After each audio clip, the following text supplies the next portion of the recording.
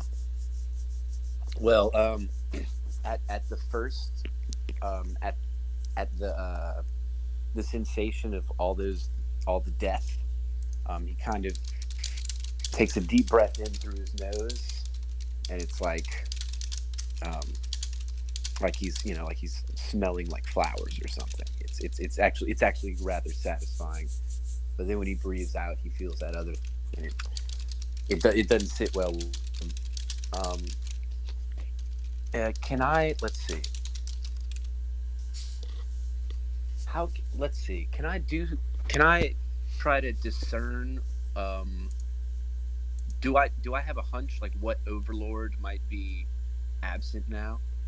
Um, You said it's it's an overlord the sen- or something like an overlord. something like an overlord. Go ahead and give me. Really weird how we were talking about this. Give me a history check or an intelligence check, whichever is most appropriate for you.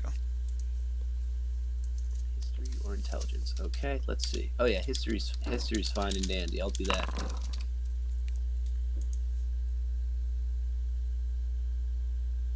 A cool 26. You remember an age has passed, and by ages you mean probably a month and a half ago, that in the part of Pallor Draw that was sealed away forever, the goblins had taken a fractured giant god and shackled him into the depths and siphoned knowledge from him. He is gone now. There is the corpse of a god in the depths of Pallor Draw, unwatched and unguarded. Yeah, it's time to approach that corpse. Okay, that's something I'd prefer everyone would do together, but Oh great. Okay, yeah. uh, Perfect. yeah. So we're gonna swing back over to the other two. You're gonna reconnoiter, and then everyone's gonna kind of bring the info they have to everyone. Sound good? Yeah, yeah, perfect. Go, Can I speak in glory to the rest of the team like from where I am, or will that repeat that. can I communicate with my team from here? Yeah, actually you can. Remember, I think you all have Sunning Stone communicators that Oh yeah, of course. Boyland The gave you. sending stones. Um, let's see. Um, yeah, Milo speaks into the sending stones, um, and he says, "Whenever you all get a second, there's something you all need to see underneath." Woo. Does anyone reply? Ponike, do you reply? No. Silas kind of butt dials you, and you just hear, and it's another lousy bar. What was that, Silas? I didn't quite catch that. You don't get an answer. Left on red. Jesus Christ. I hear one moment, I'm just checking something.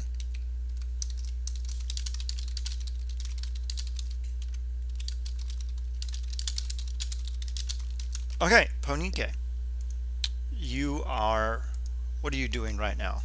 Our good friend I Ponike. was where we left off. I'm pretty sure I was kneeling on the ground, crying. Mm-hmm. She's hearing all the chaos, and the chaos goes silent, and she'll look up from the puddle of tears on the ground, and just without a second thought, she immediately goes into her bedroom and starts just packing her shit. She leaves her badge, her whatchamacallit badge. She leaves her sending stone, and she leaves her phoenix dagger on her bed. But all of her clothes. She also leaves her fancy dress. She just takes bare essentials like clothes, rations. She packs a bag, and she quickly packs a bag, and she goes out of the back door Mm-hmm. of Powler Draw and just begins hoofing it. down the heel toe express. The city is deathly quiet. Your footsteps reverberate past the silent halls into the greater depths, reminding you of a time that you don't know of. You feel almost a memory of this place as a place of ghosts for thousands of years, and yet again it has returned to that place. Life is a circle. As you make your way through the large avenues and boulevards, you eventually come across a strange sensation of cold, something unfamiliar to you, alien, disturbing, and rather unpleasant. As you round the corner, you come face to face with the source of this cold. There is a large wall in front of you.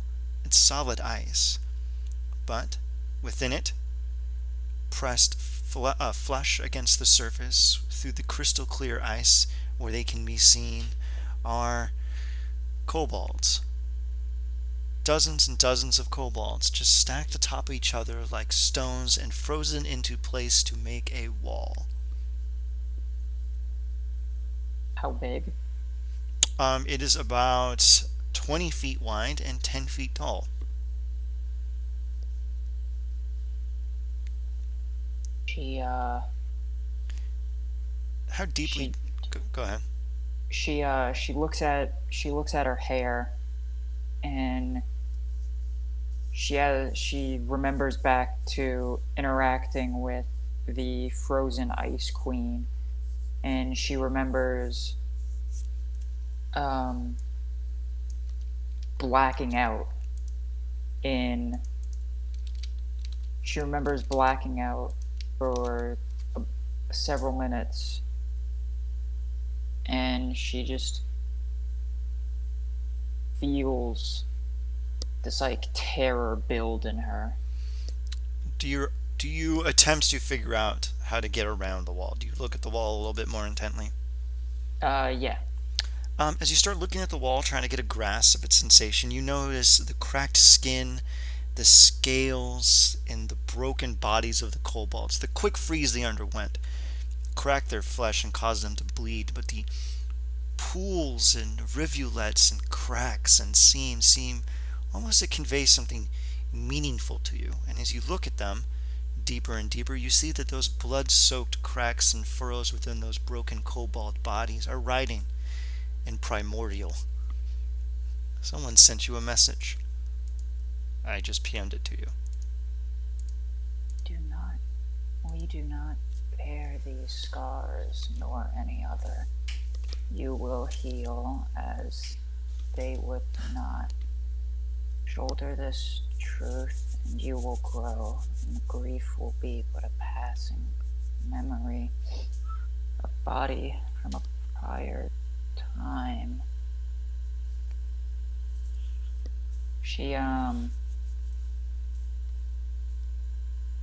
She gets done reading it.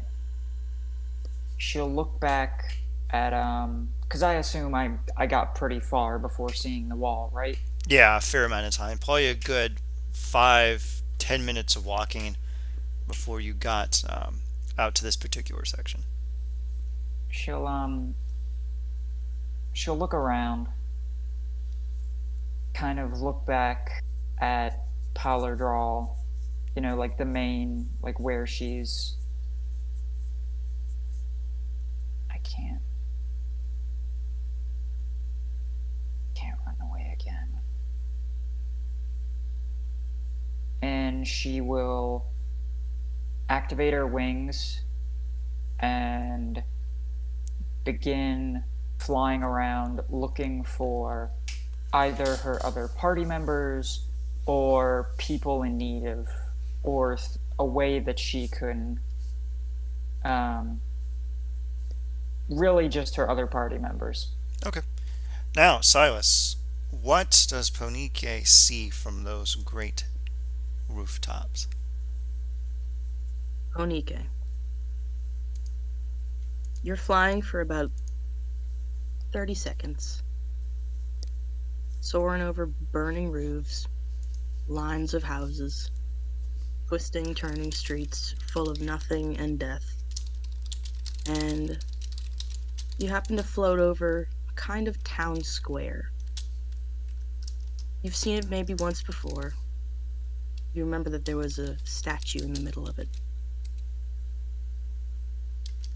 That statue surrounded with bodies, toasted and leaking like something that was cooked too long. And they're all clinging and climbing and clawing to get to the top. Sitting on top of that statue is Silas, and he doesn't look good. He's playing his dulcimer. You can hear that there's noise coming from it, but it doesn't sound like music. It doesn't sound like music to anybody but him. What do you do? She floats down. Silas. What? Is everything okay with you? And the day come. Worried about the cart, about rain. He's just singing. Kind of like he's talking in his sleep, but his eyes are wide open. And his hands, even though he's putting his fingers where the notes should be, it's almost pointless to do so for all the shaking that he's doing.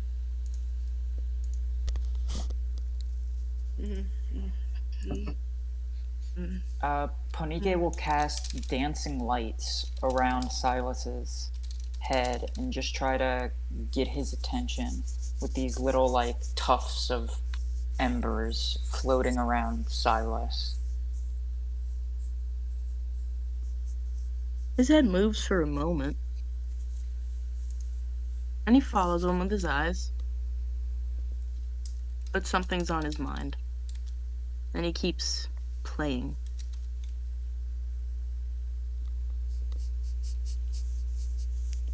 And this is Bakersfield.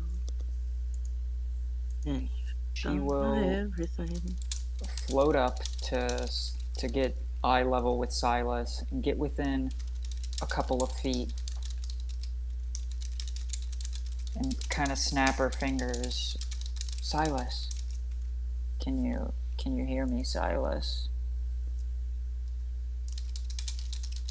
That gets his attention well enough, and he looks at you in the eye, and he's got nice eyes. Very, very pretty, big jade button eyes. They just look duller than they used to. He looks at you, though, and he seems to recognize you. But beyond that, the only thing he says to you is, climbed it. I got to the top. They didn't. I did. I got to the top. I got there.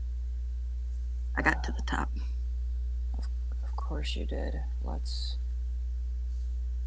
get you down. And she's gonna try to put an arm around you and help you get off the top of the statue. He goes with you without any resistance. He almost drops his dulcimer. He doesn't do that.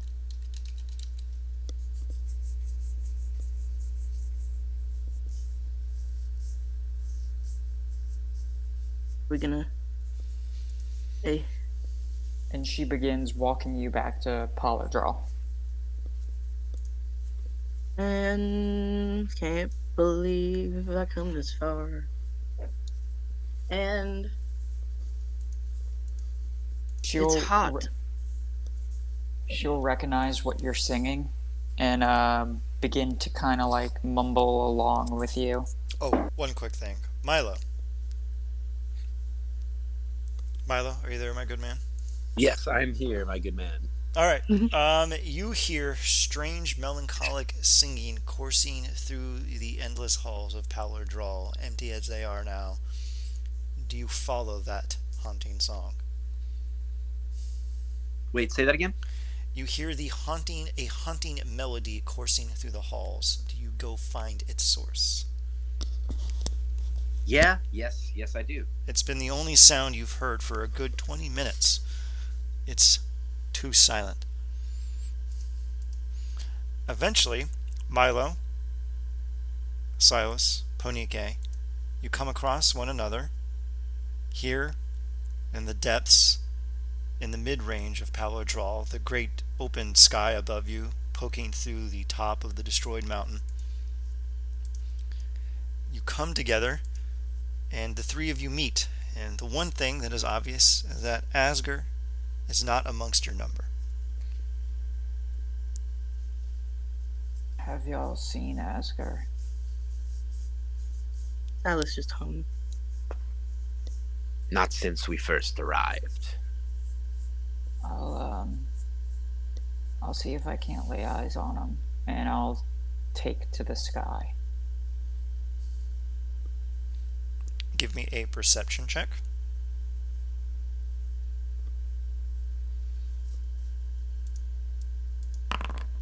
Damn. Oh, shoot. 27, pretty low. You're never going to find him. As you enter into the air, you do not spot Asger, but you note one strange thing. In one of the larger central plazas, in its dead center, you see the characteristic smoke of Asger's rituals and a large, billowing mass of smoky tendrils circling a central point. But you can't pierce through that murky haze to see what's within it. It's the only thing that stands out in the entire area, and the only thing I'll that bears signs of life. I'll I'll touch down, and I'll start. Asger. Asger. You hear nothing in response. Working. She pats herself and goes, "Fuck! I don't have my sending." She was gonna call his phone and then listen to the ring, but she doesn't have her phone on her. So she she just begins walking through the smoke looking for him. Huh, okay then. We will go back to you then. Milo, Silas, it's been a few minutes and Punike has not returned, but you saw her descend a distance to the north with steadfast purpose. You get the feeling that Okay. might be your next destination. Do you follow suit? Milo, before we do, Milo turns to Silas and says, "Do you hear it? Do you hear the music?" Mm-hmm. Mm-hmm. Mm-hmm. Yeah. Just making sure it wasn't just me. Mm-hmm. Silas tries Well, to grab your arm. okay, yeah. Milo doesn't move, just lets you grab it. Yeah, he holds on tight. Like he couldn't find you for 20 whole minutes at Target tight. And once he's there, he doesn't move. He's content. But he's shivering. Milo puts a hand on Silas's shoulder and gives it a little pat and a squeeze, and then looks at his hands, kind of confused, like, what did I just do? What was that? Was that comfort I was administering? How bizarre! Ew. Ugh, that's something a Like it, celestial would do. it really like came, like it happened so fast, and then he like looked at his, he's like looking at his hand, and he kind of like rubs it on his armor, like he's got something on him. Like it's really just a bizarre kind of thing that just happened.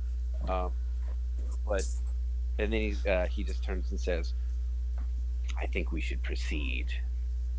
All right. You continue forward through the streets, and ahead of you is the large plaza. You see the usual remnants of Ponike, the faint tinge on the ground, a faint dusting of ash and flame and smoke. In front of you is a large whirling mass of gray, smoke billowing from its center, nothing discernible through its haze. What do you do? Silas stares at it.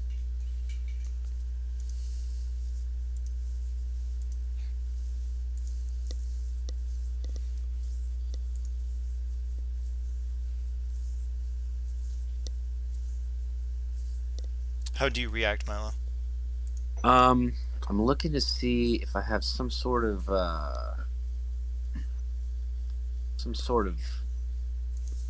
windy kind of spell that might blow the fog away. Um, can I see through it with my true sight? I am actually checking on that right now. One second. Good thinking. Yeah, that's one interesting. It's a physical obstruction, so no, true sight wouldn't allow him to see through it. That It's is true. like, can I see through a bookshelf with my true sight? No, no, you can't. It's not X-ray vision. Unless it's something else. I'm getting clarification on this because it's not me. All right. Milo. You're getting clarification. Ha ha ha. So anyway, Ponike is dead within the mists, and okay, Milo. As you look through the mists, you see the hunched over body of Asger lying on the floor, and you see a smoky entity about it, almost like a shade, a memory, trying to rouse him from his slumber. You can see that Ponike is also next to Asger, similarly being shaken and stirred by a spirit who wishes to rouse them from some kind of stupor. Wait, I passed out? Yes. Oh shit.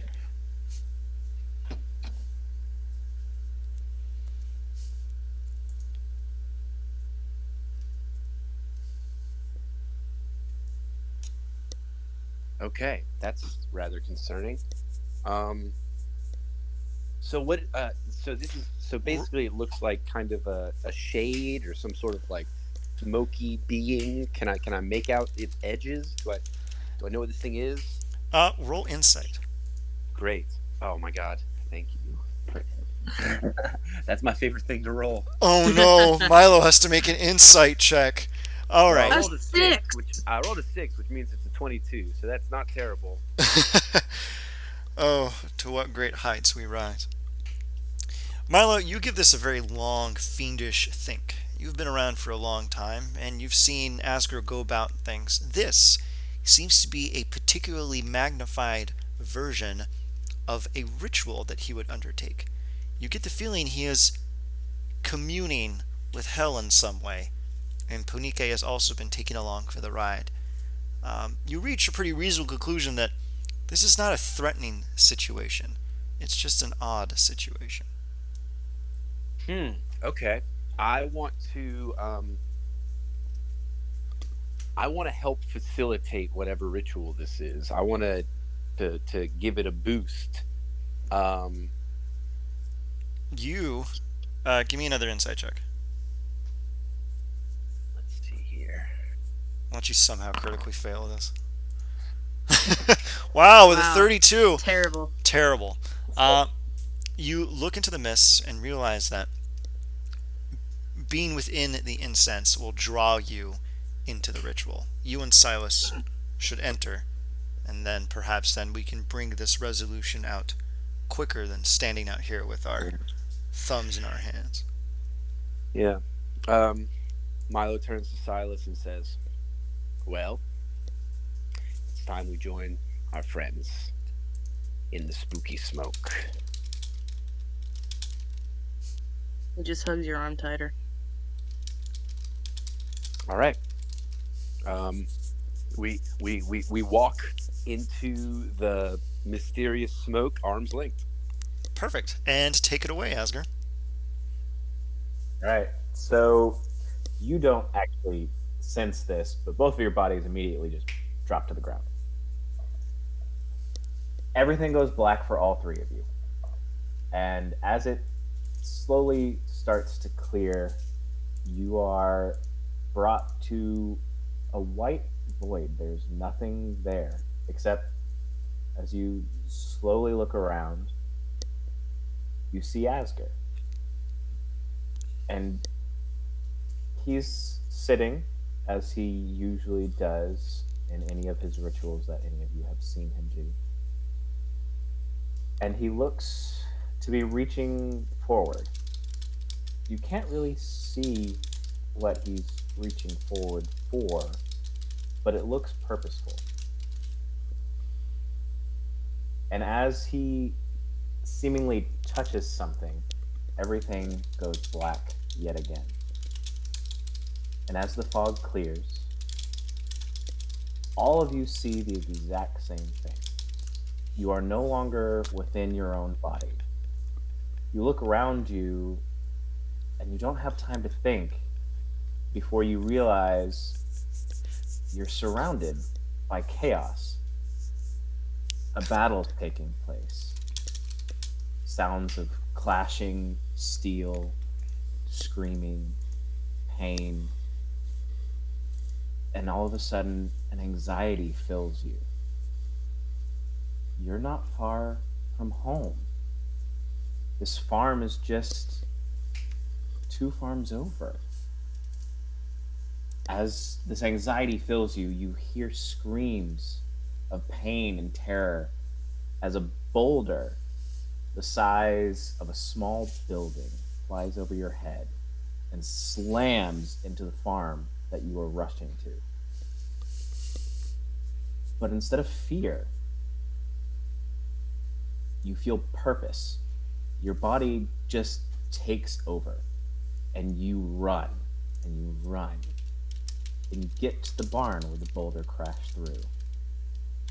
You hear moans and more pain sounds, and then all of a sudden you hear, "My boys! My boys!" And you rush to a woman's side who's screaming out, and you quickly realize that there's someone underneath that boulder. Before you even know what you're doing, in a feat impossible for someone your age, you muster all of your strength and you lift and shove the boulder up and out of the way. And as the boulder moves, you notice that the man must have shifted his self, his body, to protect a small boy, one who's maybe 2 years younger than you. And his body is crushed and beaten, but the boy looks to be okay. You can tell that this man is not going to live very long. But the boy should be okay. So again, your body takes control. You grab the boy, you grab the mother, and you run, and you run, and you run to home, to a cellar that you know you can hide out in and treat not only the boy, but the mother as well. And as you reach the cellar, your vision fades back to black. It's 2 years later, and you look down at yourself, and all of you kind of recognize that pale skin, almost grayish, but much more supple than what you're used to. Probably only around 14.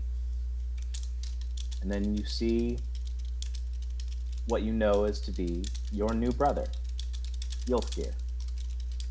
He's taken quickly to the life with your family. The tragedy 2 years ago does still be apparent upon his mother's face, but she remains strong for Yulfgir. Your vision continues to flicker back and back and forth to images of you and Yulfgir playing by the river, you and Yulfgir hauling hay bales for your father.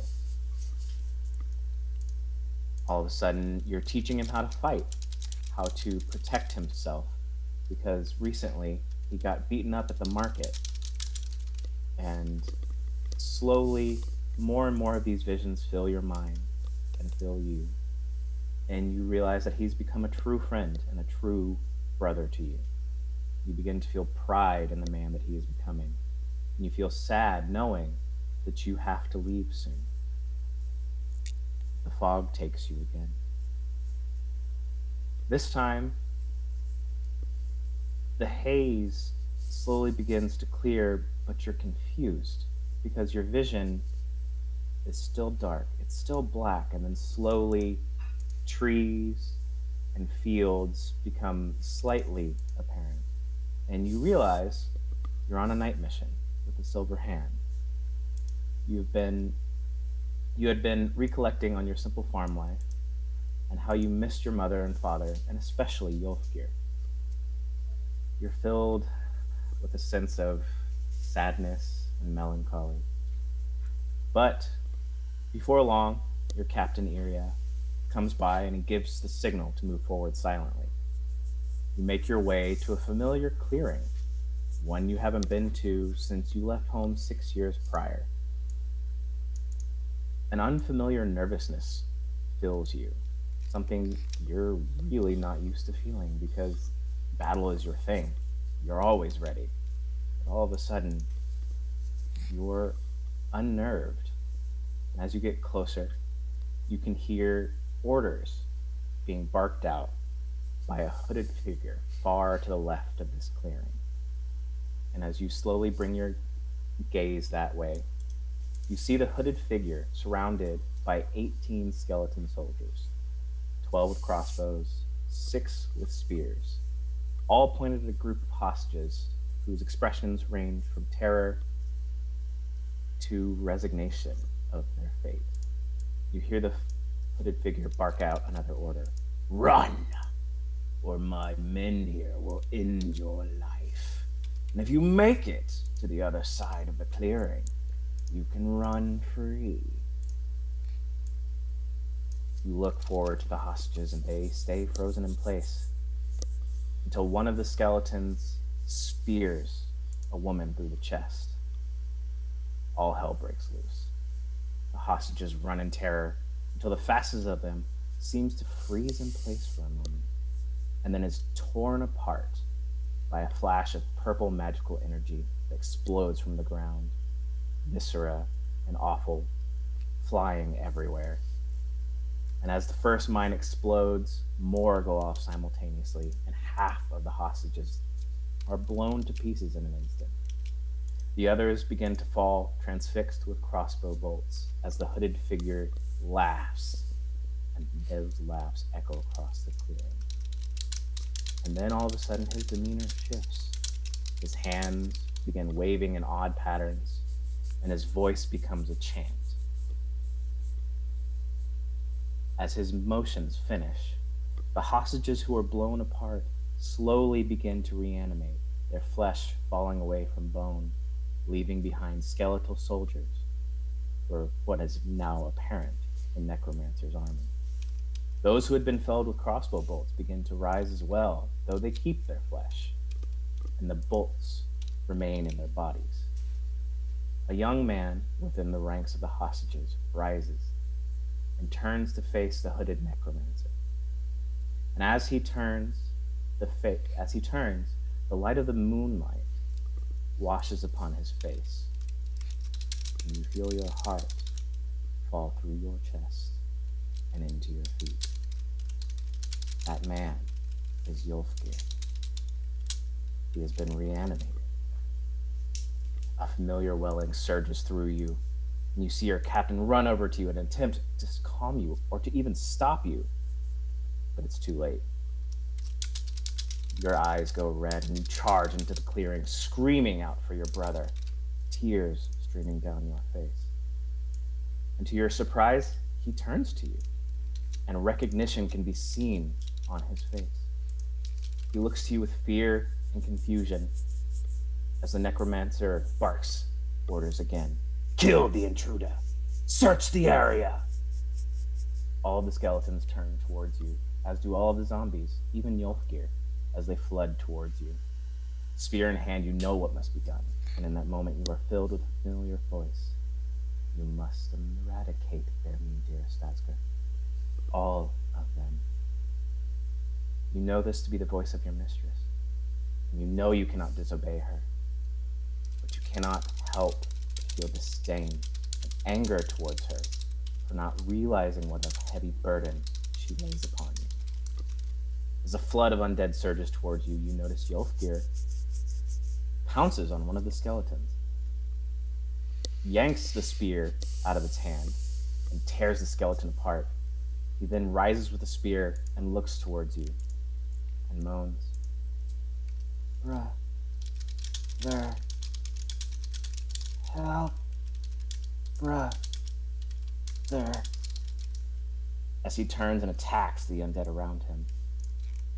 It is this sight that momentarily fills you with hope. His body may have been taken, but his mind is still his own. You rush to his aid, quickly slaughtering the undead. And as your company comes out of the woods, that they take care of the necromancer, a few minutes pass, and you and Yolfgir are surrounded by bodies of the dead. You turn to him, the bloodlust slowly draining from your face as calm begins to take back over you. And you recognize that his mind truly is his own. The necromancer had no control over him, or if he had, he would have fallen when the necromancer died. Instead, he still stands, looking to you, only able to moan, "Brother," again and again and again. And then you hear another familiar voice. "He cannot be allowed to live as the abomination he is now. End him, Asgard. Now!" And you feel your body move for the first time without your own consent. You look down, and at your feet is your slain brother, slain by your own unwilling hand. You feel empty and hollow, the will to live draining from you. And you can't help but think, this cannot be the way forward. This cannot be what the balance truly means. Why did he have to die? He was of his own mind. I could have protected him. Why? Why? Why? The question floods your mind as the fog takes you over again. And you are brought back to the light void, and then rushed back to Paladral, the fog clearing, the smoke dissipating, and Asger lies before you, unconscious.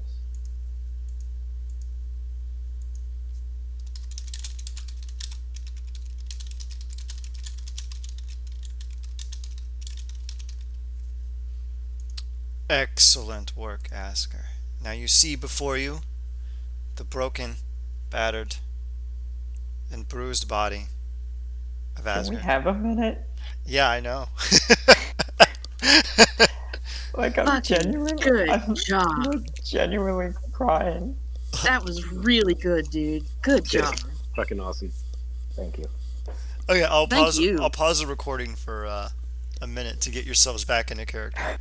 Unless you want to like channel Fuck. that. Here, I'll go pause the recording really quick so we can get our bearings. Okay, so after 6 months of therapy, we're ready to start back the recording. Welcome back, everyone. And Asger lies bruised and battered. It is his call whether he wants to rouse immediately from his event. He is surrounded by Milo, Ponike, and Silas, who are rousing themselves from their slumber, shaking off the last grains of sand from the land of Nod. Okay. Asger. Oh, okay. Punike, Silas, Milo. You look about you and you make the immediate conclusion that Asger is unconscious. His body is battered, and you can see the faint dancing of his eyes beneath his eyelids as he really relives some ancient torment that still slackens to his mind like a lamprey upon a shark or a barnacle upon the bottom of a boat. Tenacious, unrelenting. How do you react? Can can we just try to drag him back to Paladral? I was really hoping someone would suggest that. Yeah, you can technically do that. I would recommend using magic. He's pretty fucking he's a big man.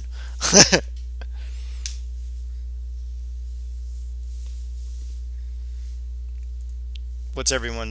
Silas, Milo, anything? I was Can just I thinking about it. can I twin cast Mage Hand so that way I have 4 hands pulling on Asger? You only get like 5 pounds of force on him, but Ten yeah. pounds. 9. 10. Oh yeah. Yeah, go ahead. Why did I think 9? Yeah, that's odd. Why 9? And if you're dragging by D&D rules, you can drag more than your carrying capacity. It can't carry more than 10 pounds. So that means it can drag like 15. So that's 30 pounds plus my 8 strength. Oh shit! Wait, I know what to do. All right, what are you gonna do? Well, Oh, speak it aloud, because we've been, yeah. yeah. All right, go ahead. Well, I was just thinking, he wouldn't. Silas wouldn't think this at this point. He'd still be kind of a little distraught. He's incredibly traumatized right now. He doesn't even know his own name. I mean, he does, but he doesn't know a lot of shit right now. Okay. Milo, what is your fiendish reaction to this strange scene? That's a good question.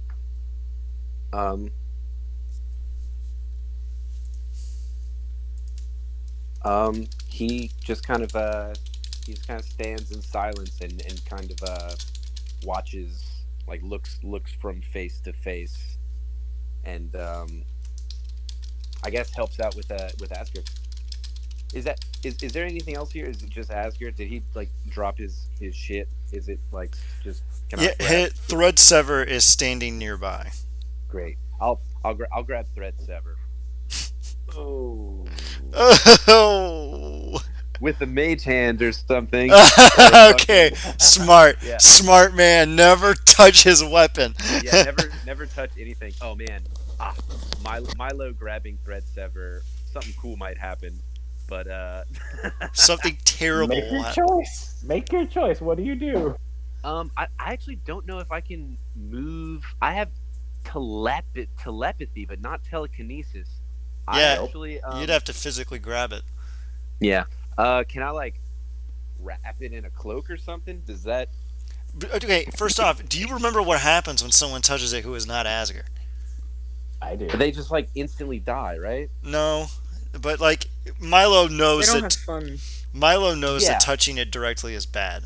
Milo definitely knows that. Andre had a little lapse in that memory. And it's like, yeah, let me just like I was literally just thinking like, yeah, we're grabbing shit. Yeah, I'll YOLO. Just gonna grab this I'll just- ancient yeah. artifact from a god of death that belongs to some I'm just- sacred champion. I'm just trying to get all the groceries into the house in one trip. You know what I'm saying? Yeah, I feel you. All right, so Um, you wrap it in a burlap sack, and you kind of just awkwardly, kind of like slide it under Asger's arm or something, and then try to strap it in. You're like, whatever. Like, yeah, I just Duct like tape it. use a belt and just like wrap it to like his arm. all right, give me some athletics checks, strength checks, whatever you can actually manage, and let's see how far we can drag this huge lug. Yeah, that goes about as well as I thought.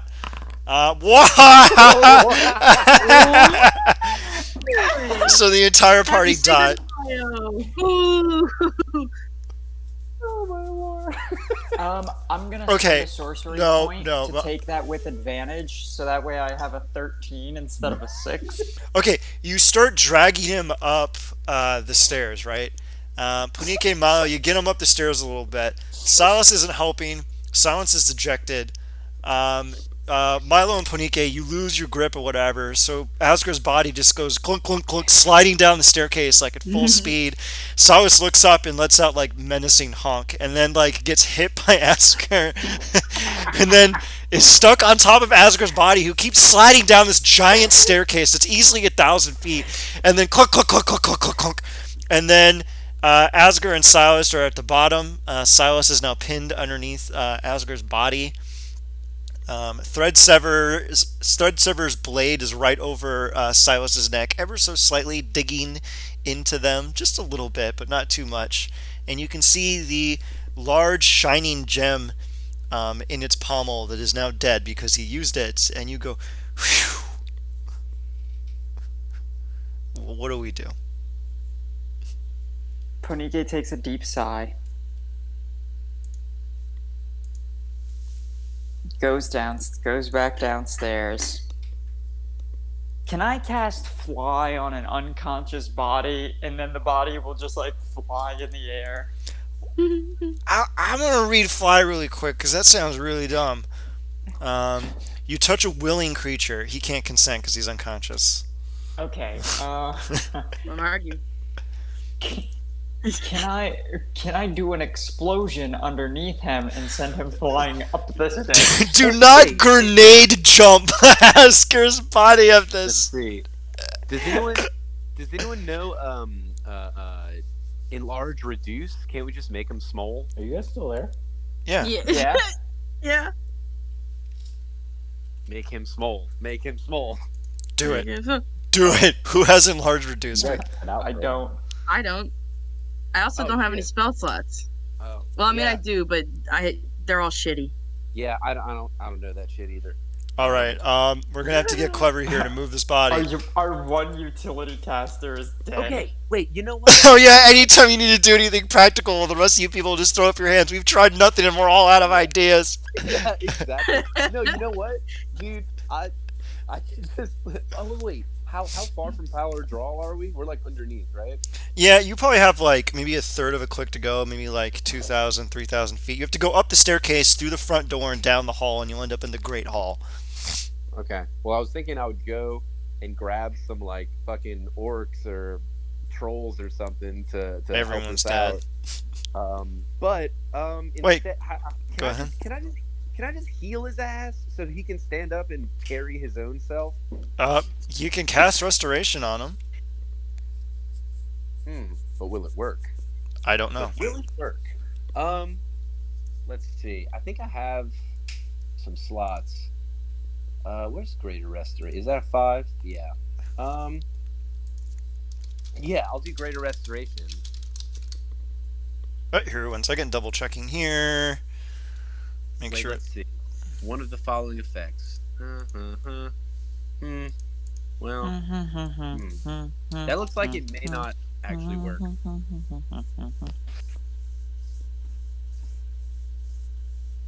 I thought that spell did more than that. I'm just gonna go downstairs and just shake Asger a little bit. Silas is still stuck under him. Milo, do you cast Greater Restoration? I will go with yes because I said it, so I can. Let's see. How do I? Let's see. Cast. Roll.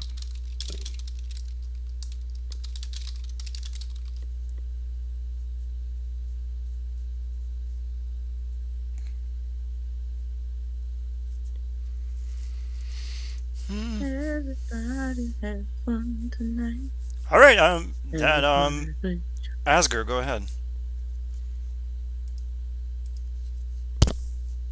Go ahead, Asger. And All right, so you finish your casting. You kind of back up, and actually, Milo, with your true sight, you notice that there had been a weird black shadow constantly swirling around Asger's head, and as you finish the final incantation, it dissipates into smoke.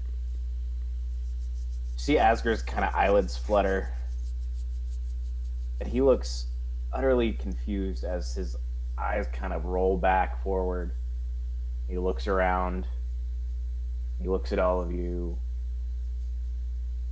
he looks down at himself, and he looks back up and he goes, "Where am I?" You're in the back staircase of Pallor Draw. Palo Drawl. What is this? Who are you? What's the last thing you remember?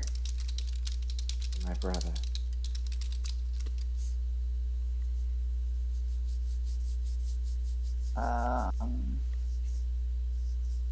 Well, shit. Serious question because I forgot. Did Asger get up? Yeah. Okay. So Silas is just hanging out on the ground. You son of a bitch. Okay. Son of Oh my god. Andre?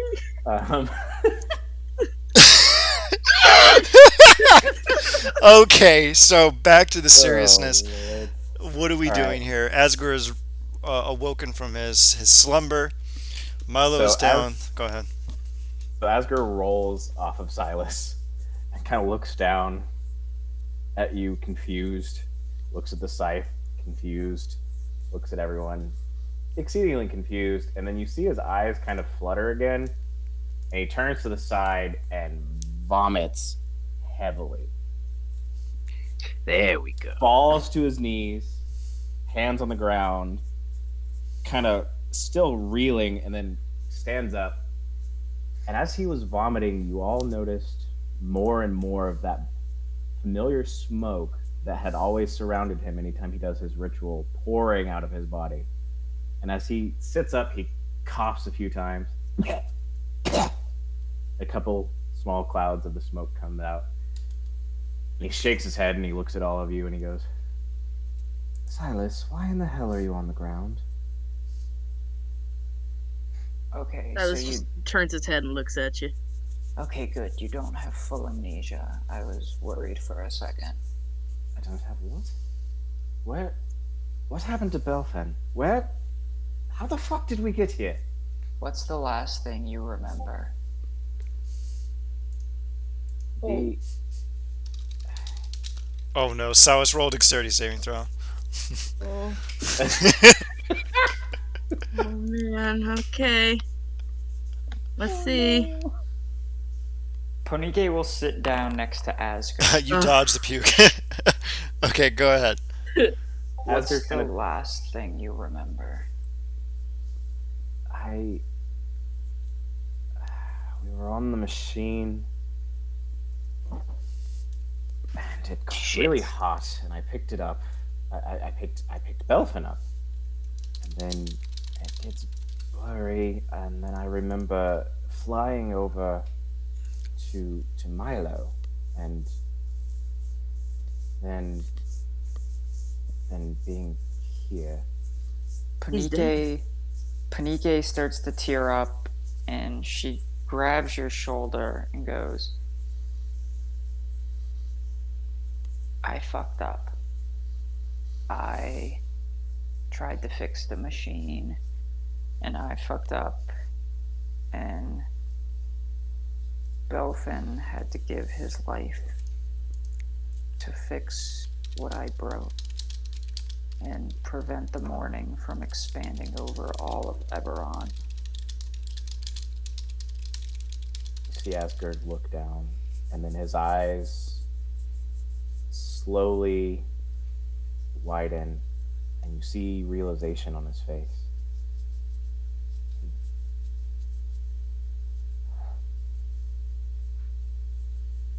Asger, I'm so sorry. I saw what happened with the necromancer. I'm so sorry. The instant you say necromancer, his face turns from already tormented to broken. His eyes turn from their normal, slightly dulled selves to be completely vacant. And he slowly stands up. And he picks up Thread Sever and puts it on his back. And without a word, arms limp by his side, slowly begins walking towards Valadrol.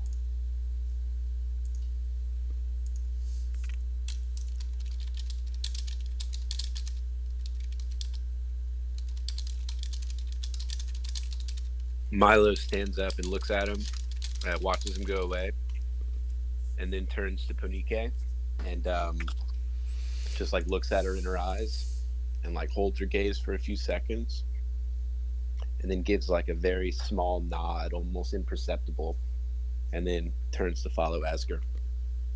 Punike is in her kneeling, crying position like she was before.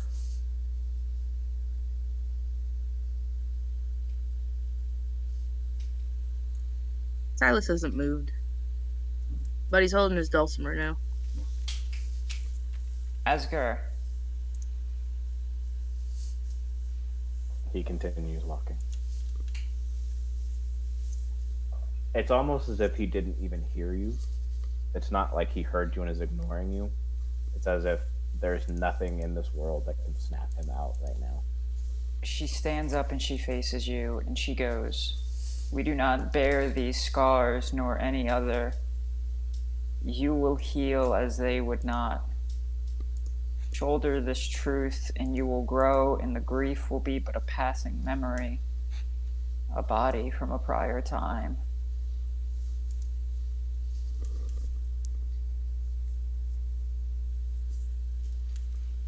His eyes slowly twitch, and a small light comes back. And he looks towards you and says, "You have lived many lives, and I'm sure many of them traumatic. But this is the only one I have ever lived. It is known almost exclusively loss." And he continues walking towards Power Draw. She slowly follows.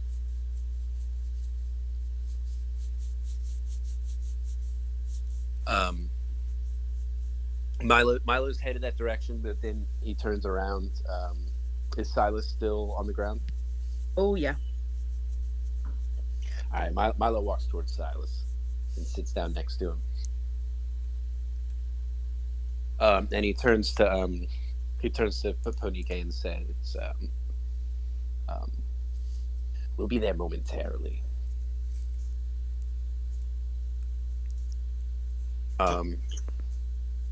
What's Silas doing right now?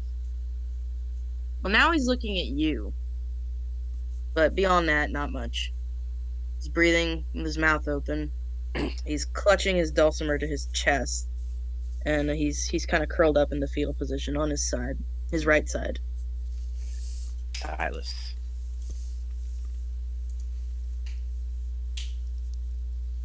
Silas. Mm-hmm. Yeah, there you are. It's about time for us to go home.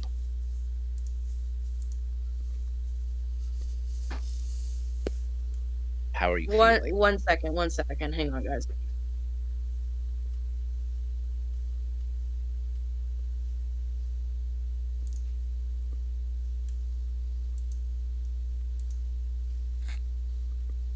All right, I'm going to pause the recording really quick.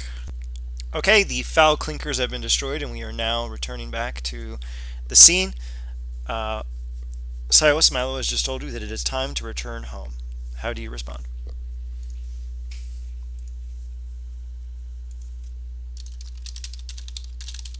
Delphin's not. That fucking idiot. That fucking idiot. He's a fucking idiot. Truly.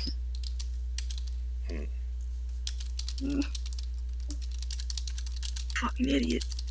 Fucking idiot. Fucking idiot. Fucking idiot. What? Hey. And he sits up.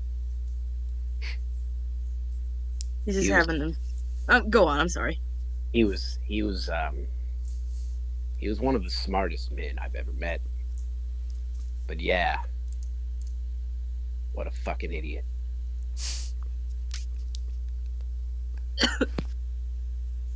Mm-hmm. Uh, I need water. I want some water. Sure. Ooh, I don't I don't think Milo has any water on him. I don't Can I think No, create just water? I think clerics have you have a you can little just satchel of water. You can just create water using a third level spell slot. Yeah. Yeah, I do. I use a third level. I'm just blowing spell slots left do and right. it. Let's go. So the Yeah. Draco Lich that emerges from the depths of Palor who you awoken from his eternal slumber. Okay. Um, you create 45 pounds worth of food and water that just apparates around you on the staircase, trays full of food, goblets full of water, magnificent fruits and elixirs and dried materials. It's a cornucopia. Milo picks up an apple and bites into it as he hands Silas like a jug of water. Ugh, red He delicious. chugs it and gets it all down his neck and shit. Milo picks up like a Milo picks up a whole turkey Mm-hmm. and then just like hurls it and throws it against the wall, and then looks to Silas and uh, gives him like a it's this big like pie, like a big kind of like cream pie with a little cherry on top, and he hands it to him and says, "Really, it's quite therapeutic." He looks at you, looks at the pie, and he slings his dulcimer over onto his back, and he throws it at the wall. And when he does that, he watches it slide down, and then he lets out a terrible, terrible scream. And he starts grabbing other things and throwing them at the wall, and anything he can get his hands on, he throws it. And then he just starts throwing things. Not trying to hit anything. He just needs his arms to move fast enough. Milo watches all this and just kind of like casually like kicks over a plate of food just to contribute a little bit. Once everything big is broken, he stops and he huffs, lets his arms hang because now his arms are tired. But he screams a couple more times. He just lifts his head back and screams, takes a big breath in, and then he screams it all out again. And he does that a couple times. Once he finishes, he looks at you. And he doesn't look right. He's never looked good, but everybody's going to be changed after what happened. Silas has just sped up the process.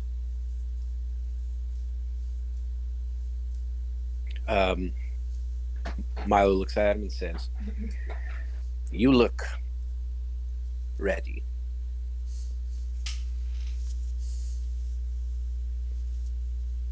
He's fucking dead. Yes. Yes, he is. And he looks to the top of the stairs.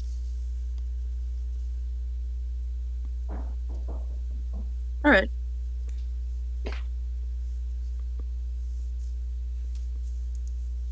And they're off.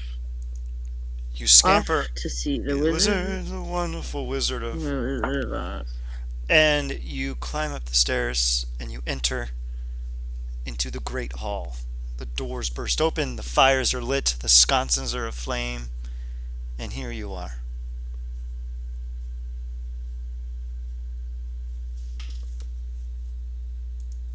Kanike will grab her sending stone and her badge and the phoenix dagger off of the table as she walks in.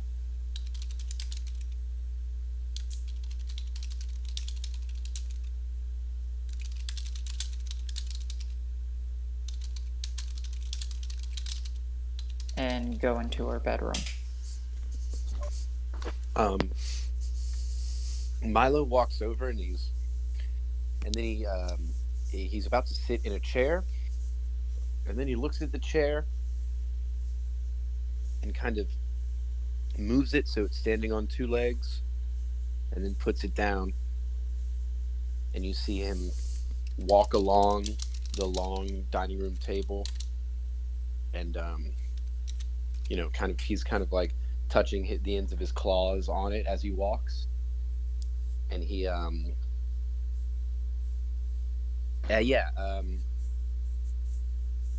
he says, this is bizarre.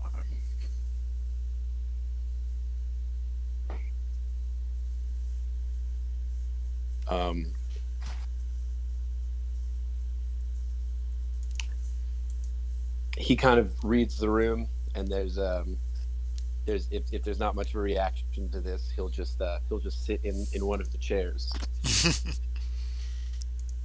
Good. Now, we are here in the Great Hall.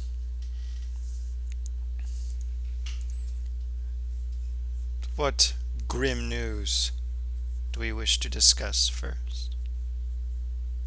Is there anyone else here? Is it just us? It is just you. You haven't seen another soul. Does Boyland Manistan have a sending? Does he have a sending stone? Boyland does, and Boyland actually has an office in Palordral. One thing I think the only people who would know this would be everyone but you, Milo, actually. Oh, wow. Which is a little weird because everyone else has snuck into the kitchen to steal shit late at night, except you. Oh my god, that's so funny. In the kitchen, there is a large array which indicates when a room is occupied. It will light green if it is occupied and red if it is unoccupied. It is how the servants know to attend to people and where the valets know to go in order to entertain people whenever they are in town visiting as dignitaries. Ponike, Asger, Silas, you all know this, and I imagine you would all reasonably go check that to see if there's any signs of life in any of the rooms. Well, Ponike went to her room. Okay, you did yours. Now, Asger, are you going to be doing anything?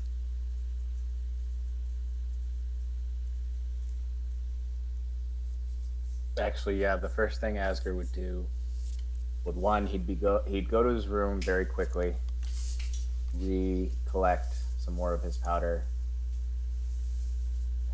and then he would go down to the lab.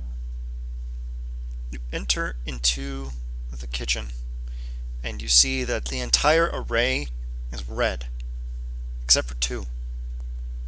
Belfin's room is green, and Boyland Manistan's room is green.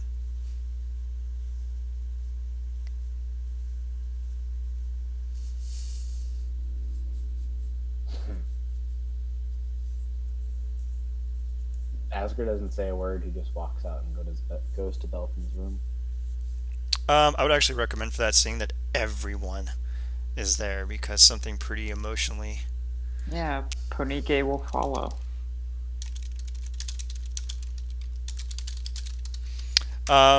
We.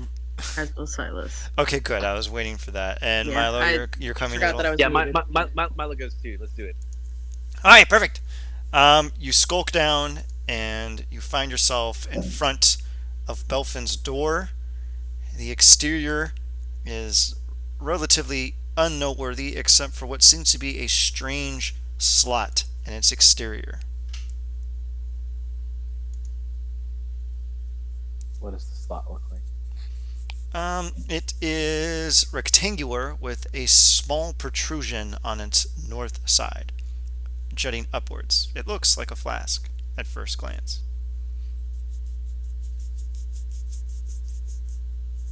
Asger looks to Milo. Milo has it, right? Or does Silas have it? Milo has it. Okay. What do I have?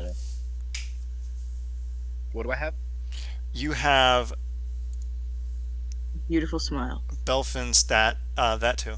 You have Belfin's personal Oh, it's flask. his flask. That's right. He gave it to you like months ago and never asked for it back, and you still have it. Interesting. There's a slot in a door where a flask would fit. Oh yeah,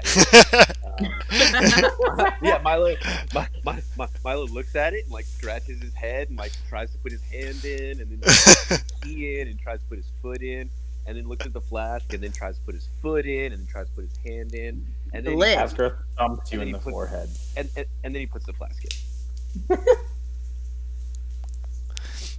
You hear a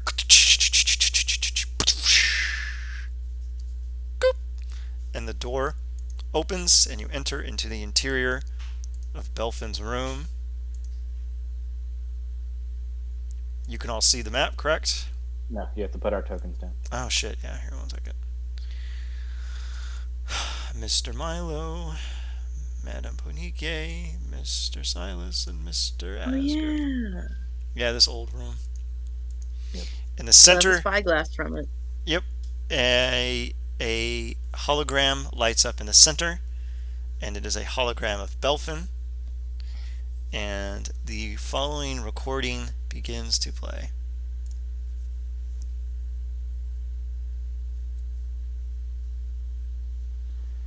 Is this thing on? Good. You may leave. Hello, everyone. My name is Belfan. If you are seeing this, then either I have expired or have crossed a line that has changed your present perception of me. In either case, I'm sorry for doing what I did. As I'm sure you are aware, we encounter regular instances of mind manipulation and modification. So in that case, I will regard you with my true name. My name is Celso Van Hind. Even after death, it is a pleasure to finally tell you all who I really am. I am making this recording to inform you that after the massive calculations and simulations I ran in my head, I have come to the conclusion that the likelihood of us surviving our latest excursion is slim to none without casualties or debilitating injuries, even with myself doing my best to mitigate the harm. In which case, I have prepared some statements for all of you. Hopefully you are still around to hear this. Aska, my favorite companion. I will never forget the time we met that I decided to strap an experimental cannon to your back and gave you an arm boy that you hardly ever used. Though it was a pleasure having said back, even if I could never truly be there. Silas, while we had our issues in the past, I hope that you will continue moving forward. Even past our disagreements and slights against one another, I still valued your input more than anybody here. You kept the group on track, and I hope that even after my passing, you'll find a way to rally them once more. Milo, conqueror of continents, pisser of bathtubs, oh how the mighty have changed. Despite the group's feelings, I never really felt bothered by you. You were an odd insurance at times, and I will always appreciate you helping me figure out the muddled memories held in my mind. Ponique, you were, well, interesting to say the least. The last to really introduce yourself. I never really cared for your journey to self-destruction, and even started looking into if it was really possible. A concern that was applicable as death beyond godhood, and what would happen to you if you were to truly die. I hope that in my final moments that I have given you reason to survive and keep moving forward. Of all of you, I worry for you the most, Ponique, and I hope you, come hell or high water, you get everything you wished for. I hope the same for all of you, after all, so I prepared some parting gifts that should be activated as soon as my room has been left uninhabited by myself for 24 hours. Good luck, Second Six. You're gonna need it. Is this thing on? Good. You may leave. It Hello, continues to everyone. loop My name is endlessly Belfan. over and It's over fine. and over again. Oh. Yeah, I know. Turn it off. It continues to loop over and over again. I turned it off for the sake of cohesion, but it continues to loop over and over again. Asgore walks over to the hologram, wherever it's coming from, and tries to figure out how to make it stop. You can see a dragon shard has been inserted into a large sphere. You remove the dragon shard, and the hologram goes dark. Asgore puts the dragon shard in his pocket. All right. So, how are we feeling, gang? Haunted? Tormented? Yes, all of the above. So good. This is so good. Okay, so for psychological trauma number 3, um, how do we all react to this? Let's get some reactions and see where we're feeling and where we're at. First, unpause the game. Oh, shit. Thank you. I can put myself where I was supposed to be. Milo, Silas, Ponike, Asger, how do you react to the final words of your dearly departed brethren, Belfan, or, as you may now know who he truly is, Cecil? Silas looks like he's been kicked in the shins 100 times over. He's gritting his teeth. His eyes are squinted. He's got tears going down his face. And he throws something at the machine. Asger gets in the way. He throws something at the wall instead. And then he cries. And he hits the wall a couple times. And he goes, fucking, he's,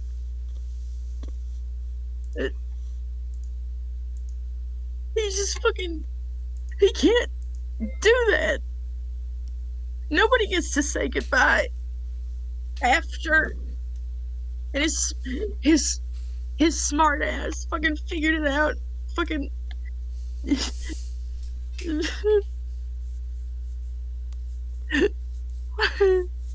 Why didn't he say that shit when he was here? He did. He didn't fucking tell me. He didn't tell me. He made this when he was still alive. He knew this was a possibility, as do we all, that we might die and not fulfill our mission. I was still alive too.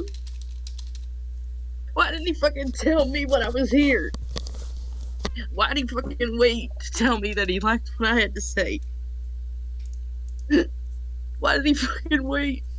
Why did he wait to tell me? Why did he wait to tell me that? As much as I hated him.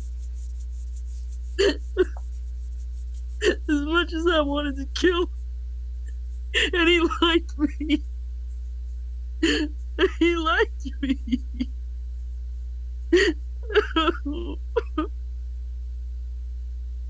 And Silas Komike goes and leaves cries the in the room. corner. Huh? Both spoke at the same time. She gets up. She just leaves the room. Okay, good. And Silas? Silas goes and cries in the corner. And I mean, cries in the corner. Ugly cries in the corner. Got it.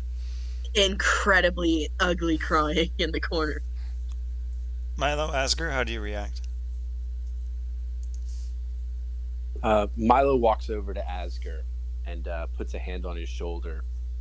It's a move he just learned, but he's already used it a few times. He's like, ah, Break yes, him Ed in. boy. We got Do you say sad. anything? Yeah. He just puts a hand on your shoulder and doesn't say anything. Just stands there next to you. The instant you touch him, it's almost as if Asger is brought out of a trance. He like shakes his head. He sighs. He turns to you. And he just says, I've lost 3. 3 brothers. Why is it always me? It isn't always you, Asger. When you say, why is it always me? Silas stops crying. For millennia, for millions of years, for eons, for longer than I've even known. longer than anyone's brothers have lost brothers. This isn't a novel concept.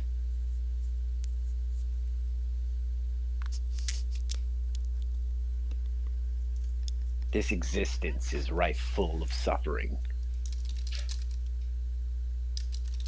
It's what I've dwelled in for eons. It's most of what I've known, and I've mostly been on the giving side of it. The business end always fell to some poor fool.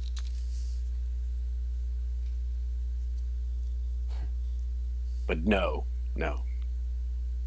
It isn't all just happening to you. I suspect maybe hundreds of thousands, maybe millions of people died in the chaos after the explosion. How many of them were brothers themselves? I couldn't guess.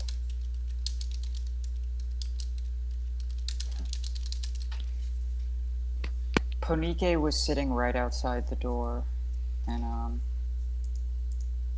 she didn't get very far. She like started to go. She started to leave and like turn back around,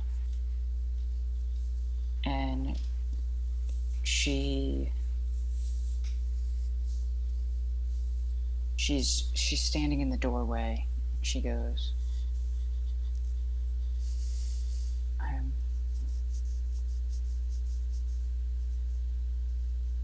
run away from you getting your justice.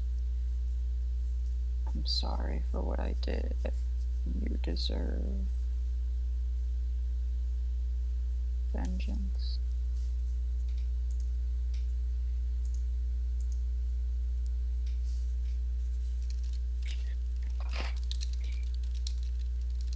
Any vengeance directed anywhere but towards our final goal is misdirected. Nothing has changed, by the way. Only there's one fewer of us. Oh my god. Is this enough to stop us? Is losing Belfan reason enough to give up on our goal? Milo. Yep. Yes, Silas. Silas sits up. He looks at everyone panicked. Eyes still red and green from crying. His face slick. And he goes, "They're gonna think it was us. We can't let them know that we..." It was us. It was me. Who's they? Them? Anybody higher? Hey. Silas, if you haven't remembered, it was us. It was specifically me. I caused this. I killed Belfan. I expanded the mourning. I was jealous of the way he would just... I was jealous of how he used fire, my fire, to fix things rather than destroy. So I tried to fix something, but it was destroyed, and he fucking gave his life to fix my fuck up. I killed Belfan. I expanded the mourning. I am Onatar's terror, the Hellbird, the Flaming Queen, the Malevolent Inferno. How many out? I'm sorry. And she just kind of leans against the wall and slides down, leaving like a You need some scorch chips mark too if you want. as she slides down. You need some chips too if you want. Without saying a word, Asger turns away from the hologram machine that he had been Doritos. paying the most attention to at this point. Walks over to Ponike. She just kind of bows her head, and it's this look of... She is anticipating for you to kill her. And so it's kind of like she's bowing her head to the executioner. He looks down at you. reaches down, grabs your shoulders, and drags you back up to standing, where you can at least be close to eye level, taller, but same concept. Looks you dead in the face and says, "This was not just your doing. We know who you are. We have accepted you for this. I could have physically stopped you. I should have physically stopped you. After Belfin told us that even the slightest twitch could have set the thing off, I should have stopped you. But I didn't. Because I had faith in all of us and what we could do. Unfounded faith, maybe, but faith nonetheless. Milo is right. Belfin is gone. And him being gone doesn't change that our mission still stands. And if anything, I will be damned if we do not complete it for his sake. So, stand with me. Bring honor to his name. Finish this mission. Because maybe when we reach the other side, we can see him again. And he just stares at, like, eye to eye.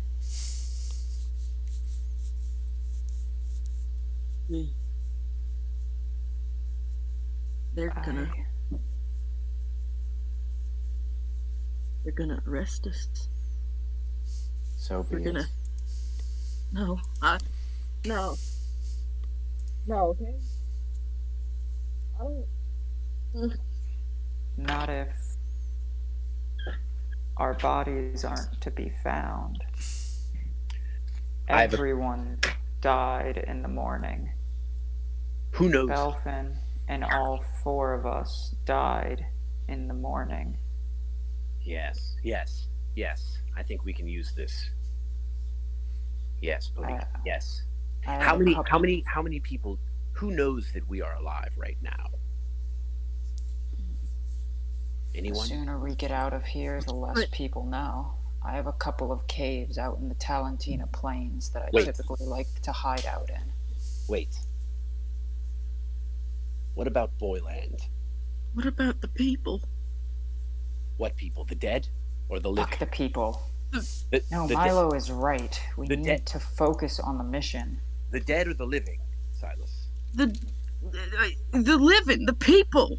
Right. Not the bodies. Right. There is no one here. And what, Silas, about them?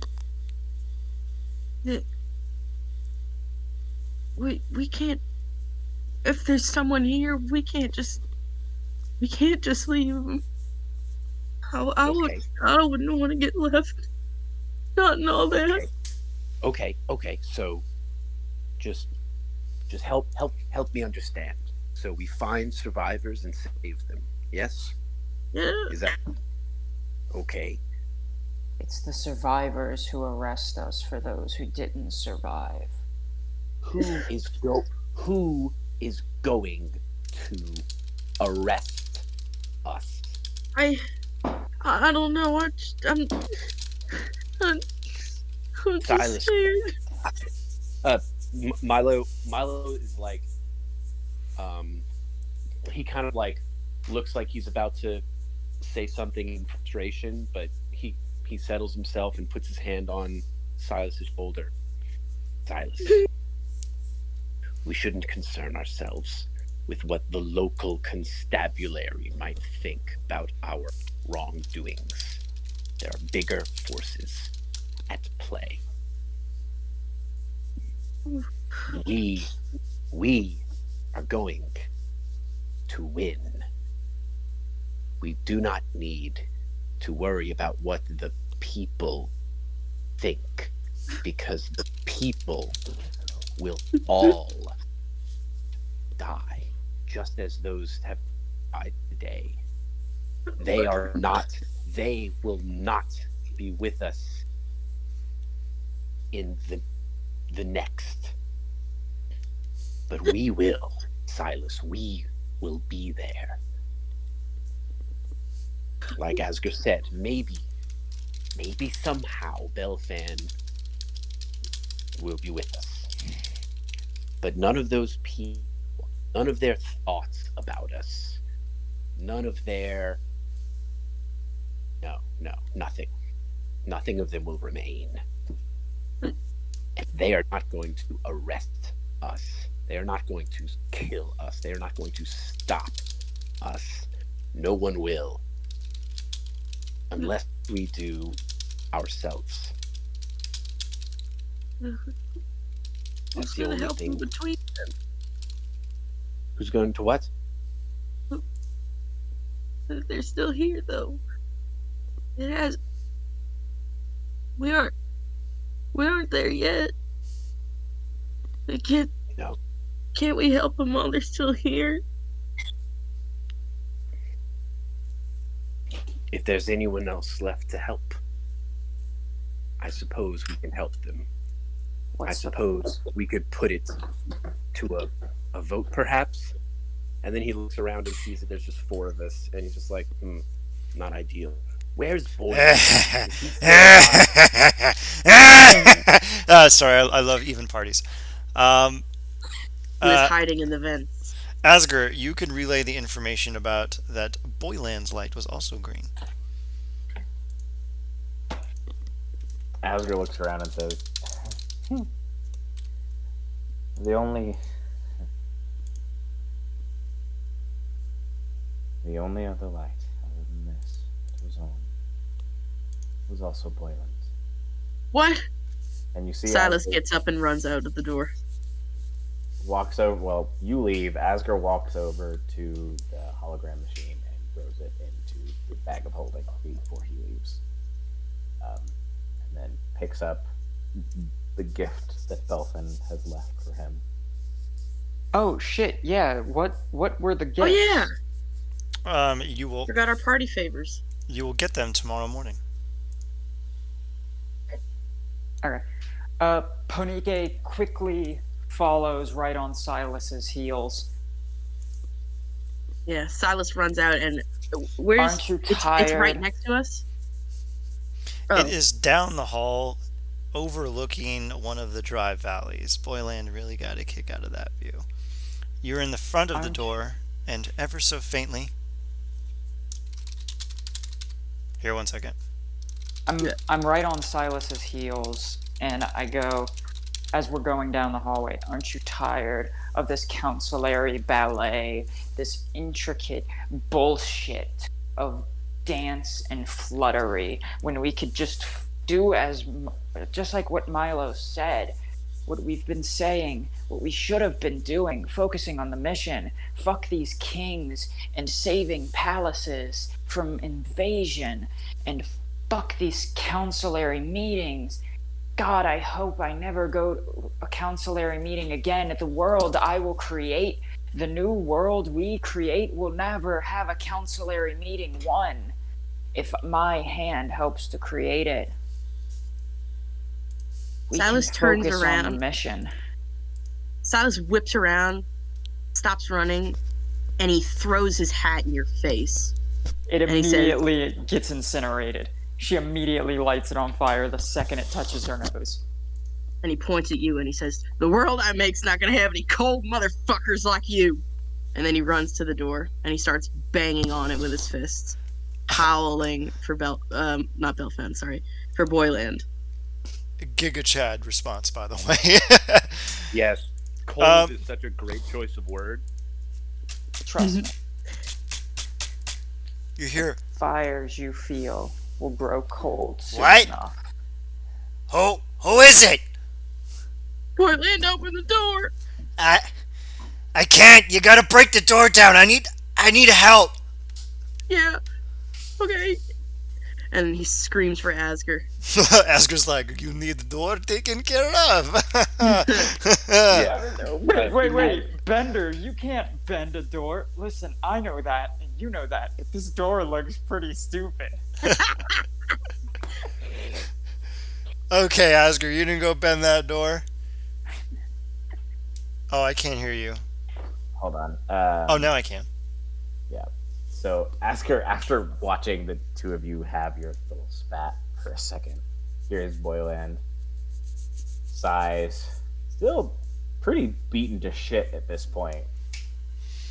He walks over to the door, kind of really raggedly at this point. You can tell that everything that's happened recently has worn him to a point that you've never seen him before. And he looks at the door, and he just leans backwards, slams his head into it. And You smacks it open. give me an attack roll. An attack roll or an athletics check? Athletics Does he check. get advantage because Silas is right next to him? Man, Isn't that fuck. flanking? Shut Are we flanking the door? Yeah, no, you're on the same side of the door, so you're not flanking the door, you fucking asshole. It You doesn't matter. blow the door straight off its hinges. It screeches across the wooden floor before reaching the other side of the room, a good 20 feet in, and shattering into pieces. You look into the interior of this room, and it's a small study. You look, and to the left is another door, slightly ajar, and you hear scurrying and rustling occurring within the interior. I'm in here! Help! Silas runs in. Oh, okay. Asker slowly follows. You open the door, and in the interior, you see a large bed, 2 end tables, several small, quaint paintings, a fresh cut bowl of flowers. And you see on the bed 2 large forms, alabaster white, freshly carved marble statues. And between them is Boyland Manistan. No. No, not Yisha and Yash or whatever the fuck their names were. Buddy! And Silas jumps on the bed and he's like, where the hell are you? Come here, come here, come here. He tries pulling him out. I'm in here! Be careful with the bodies! Oh no. There's gotta be a way to turn them back. I've been stuck here for hours! What happened? I don't know. Asker I'm still- slowly walks forward. Says, "A moment, and I will have you out." And he reverently picks up one of the bodies Mm-hmm. and stands it up. Picks up the other, stands it next to it. Looks down at Boyland and says, Punike struts in and goes, "We happened." Really? "As gives you the dirtiest, most vicious glare you've probably ever seen from him." Yeah, Silas throws a pillow at your head. Turns back. It also burns up like the hat. Shut the Okay. hell up. We, unfortunately, were unable to stop Do they have it? the plan. Did they have the being stuff? enacted on Thank the you. Lord's Mates. We were able to kill him in the last moments. Our machine that he had created sprang to life. Can you say that again? It came in very faint. Yeah, the foul machine he had perverted the Genesis Forge into sprang to life. Roll deception. And I'm not Oh, technically- Boyland, it was so horrible. The machine, when it sprang to life, just gears and flames whirling. All I saw was gray mist pouring from it. I'm trying to give Asger the help action. You did kind of just waltz into the room and say, "Hey, I did it." You can do it flat. Okay. Oh, Oh, wait. okay. I was about to say, well, he Wrong knows. thing. Deception. Where the hell is deception? Oh, up here. What? What do you mean you did this? Did you kill my wives? With your highfalutin fire magic nonsense? And you can see him get angry, and an aura starts to rise about his body. Wait, no, she didn't say she did it. She said when the machine sprung to life, it was horrible and all she saw was gray mist. She never admitted she did it. Well, you literally walked in and said, I did it. We did it." happened. Yeah. Well, she said That we. She doesn't- said we. All right. That doesn't mean she. He is a little on edge then, but he's going to brush it aside because it's unreasonable to imagine that you people fucked up this hard. He's free, right? He's free. Yeah, you helped him weasel out from between the statues. He is dusting himself, and you can see him looking. No. The second he's out, Silas picks him up and hugs him like a Build-A-Bear. Aw. And he will not put him down until he, I don't know, bites him or something. It's nice to see you too, buddy. And he casts prestidigitation on you. And now it's nicer to see you, buddy. We have showers here, you know. God. All He right. cleans himself out of character. Huh? Out of character. That's something he does. He prestidigitates himself every day. He's like a rat. He's a fussy cleaner. He cleans himself every day. I know, but you're probably pretty grimy after all the sweating. Oh, for sure. Yeah. So, Never mind. all right. So we're gonna blow it back a little bit. Belfan is fine. He doesn't think that you morons did anything. Okay. What happened out there? So, the machine activated itself. He had some kind of dead man switch, or I guess dead wolf would switch. I'm not entirely sure how it worked. Unfortunately, the only who does. The only person who knew how it worked is now dead. God, it's so quiet out there. Have you found anyone else? No. It's so ugly. He gave his life to save ours. Wait, Well, where's I- Belfin? Wait. So at when he Don't asked say anything. when he asked, "Is there anyone else?" Milo puts a finger up and says, "There is the issue with the furniture." What do you mean? In the Great Hall, I couldn't help but notice. And then he turns to the rest of the party and says, "Sorry for not bringing this up earlier, but we were a little caught up with Belfan's hologram. The furniture, they're all people." The what? What? I beg your pardon? I don't know how I can make it any more clear. The furniture, they're all people.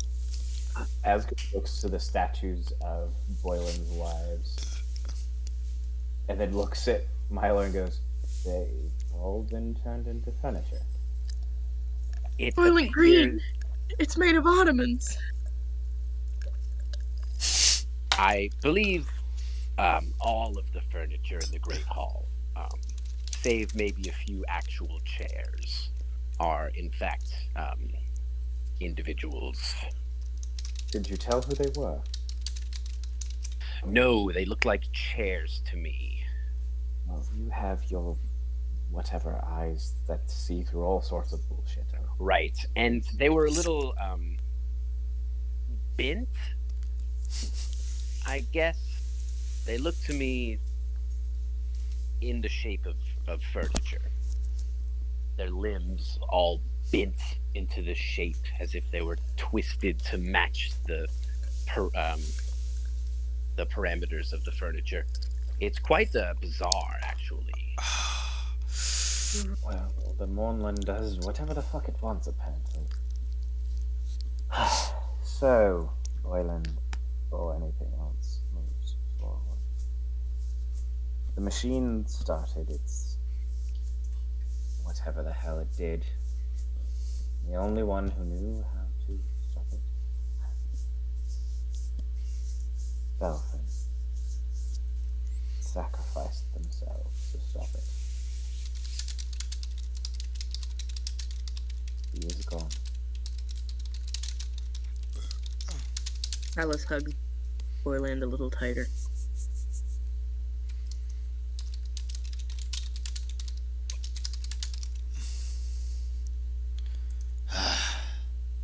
Thanks. So Belfin's gone. Yeah. He is. He wasn't supposed to go like that. He was supposed to live a long life. It's not what he was meant to do. But he is apparent to all of us now. I suppose he did his job, his purpose. He brought peace. Huh? Asger gives Boyland a very serious look as he says those words. Did he tell you? wanted to. Okay. Never mind. Go ahead. Did he tell you what he was?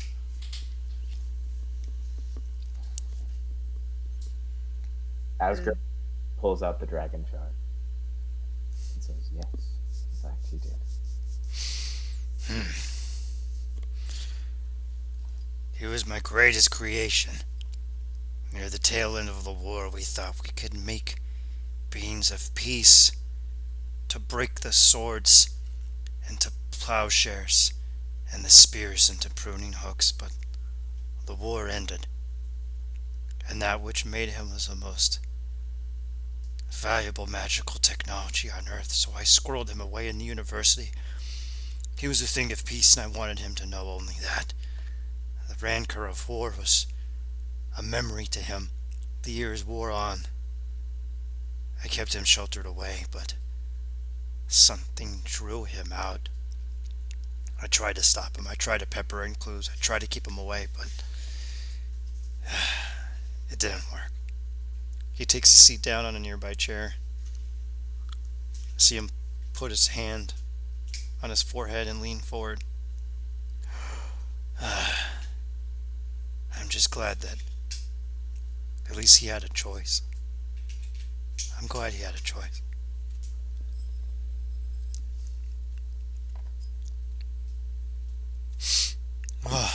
You see him dust himself off, kind of pat around the exterior of his clothing like he's trying to find something miserably important. And he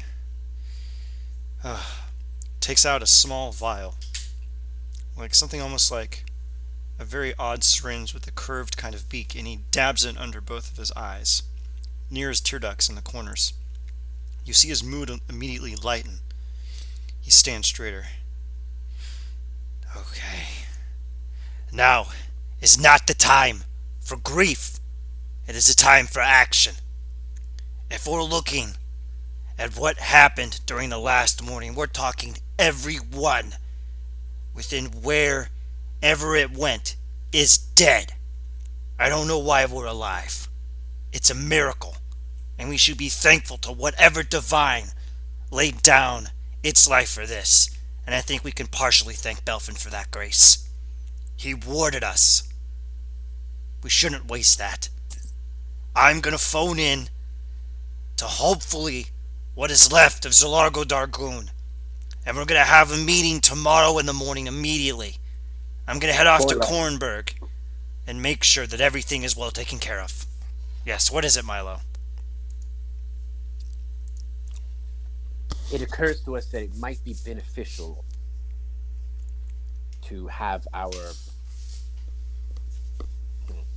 survival to be kept a secret. Suppose it is rather unfortunate that you died in the moorland. Yes, it is very unfortunate, isn't it? All right. I want you in on the meeting, though. I need your eyes. Belfin was a son to me. You took care of him. We're family now. We're gonna stick together. You'll have my eyes. but I will not be there. All right. Oh, I Silas think looks we uncomfortable. have moving forward. I think uh, our presumed deaths and the vacuum, or perceived vacuum anyway, that occurs could be beneficial to our final goal. If you get us some disguises, we can even attend our own funerals.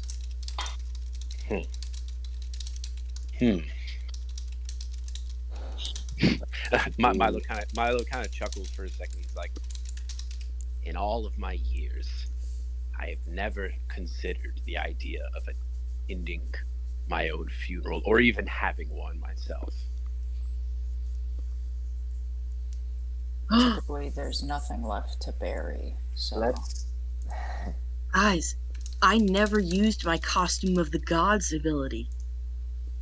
I can make one outfit that will render someone completely unrecognizable, no Oh. matter what.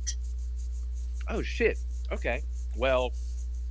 Oh, okay. That pairs nicely with a nice true sight, probably. Mm-hmm. Well, okay, wait. Advantage on any charisma-based skill checks to pass themselves off. Wait a second. Plus two. Yep. Unrecognizable. not bad. All right. and because it's a disguise kit, it's not an illusion, which means other people with true sight can't Can't see see it through through it. it. Yep. It's That's so foolproof. smart. All right. Wow. All right. Here's how this is gonna work. Keep it quiet around here.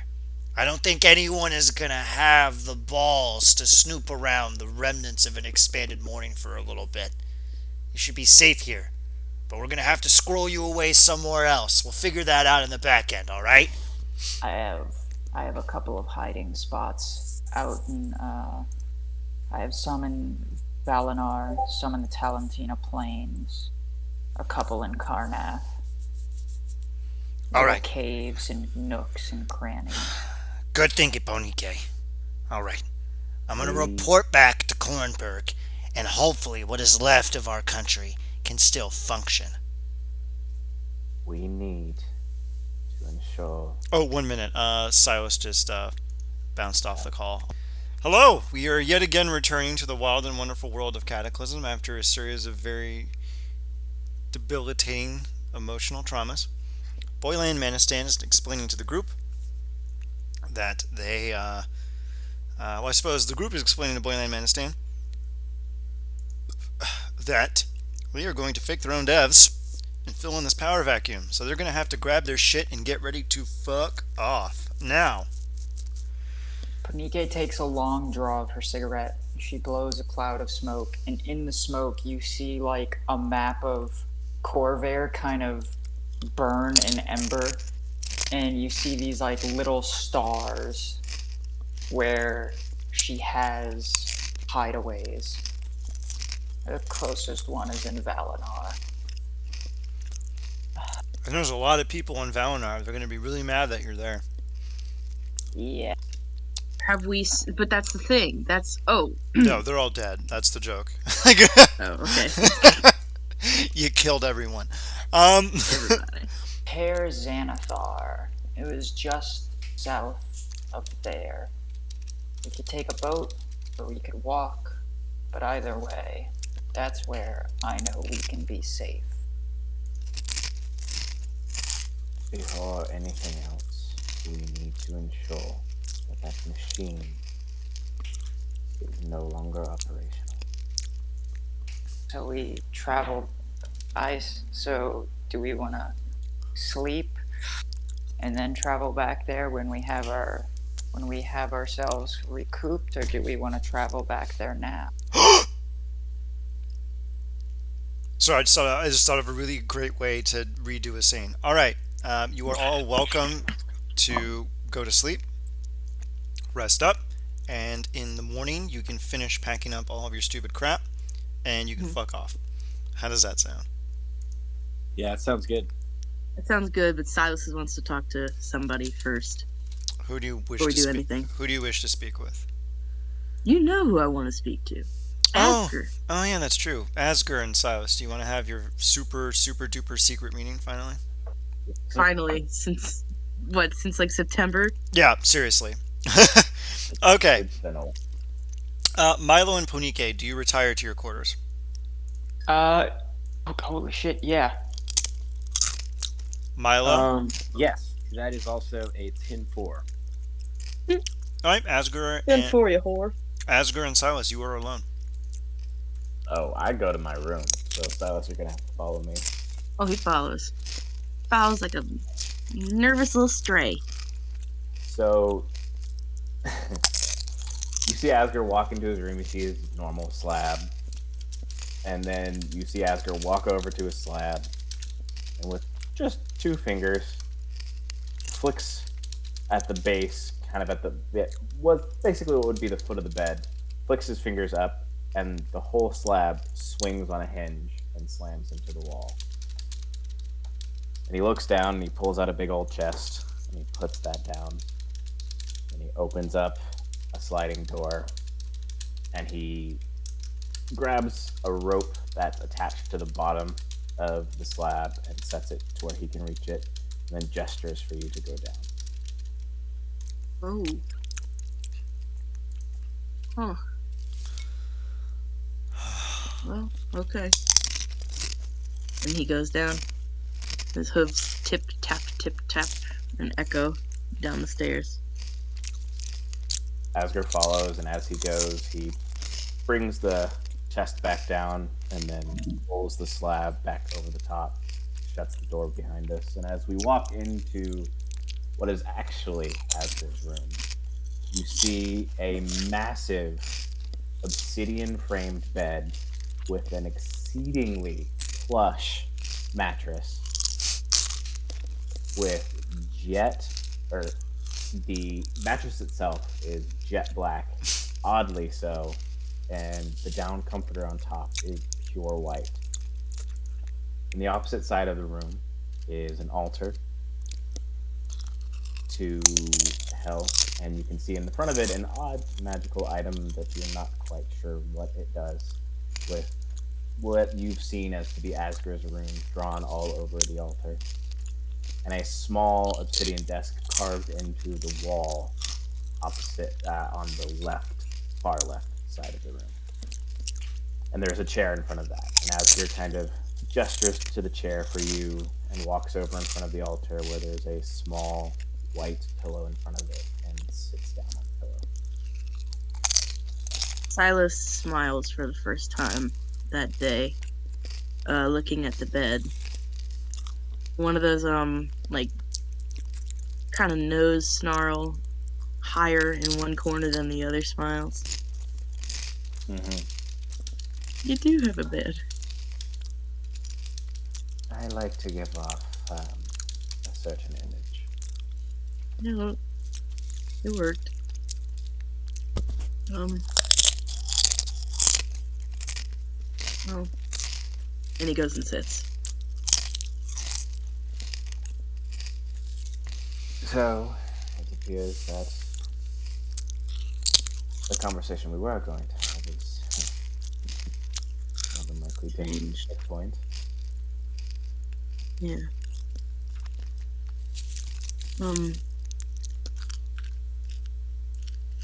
I want to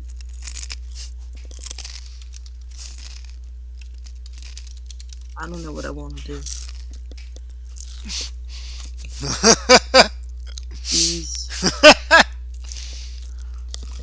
as much as I know that, you know, along the line, we, all of us, I know that all of us eventually gonna become gods and fight a big old dragon, but knowing that was there, him, he's the only thing I've been thinking about. I've been thinking about how much I hate him Say his for name. months. I can't. Belfin. Mm, But actually, Ian, how do you say his real name again? Cecil, right? Yeah, Cecil? Okay. Well, as he recently told us, Cecil. Cecil. You know, that does fit him better.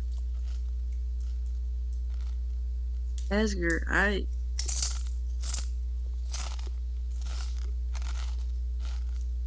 feel terrible. You know how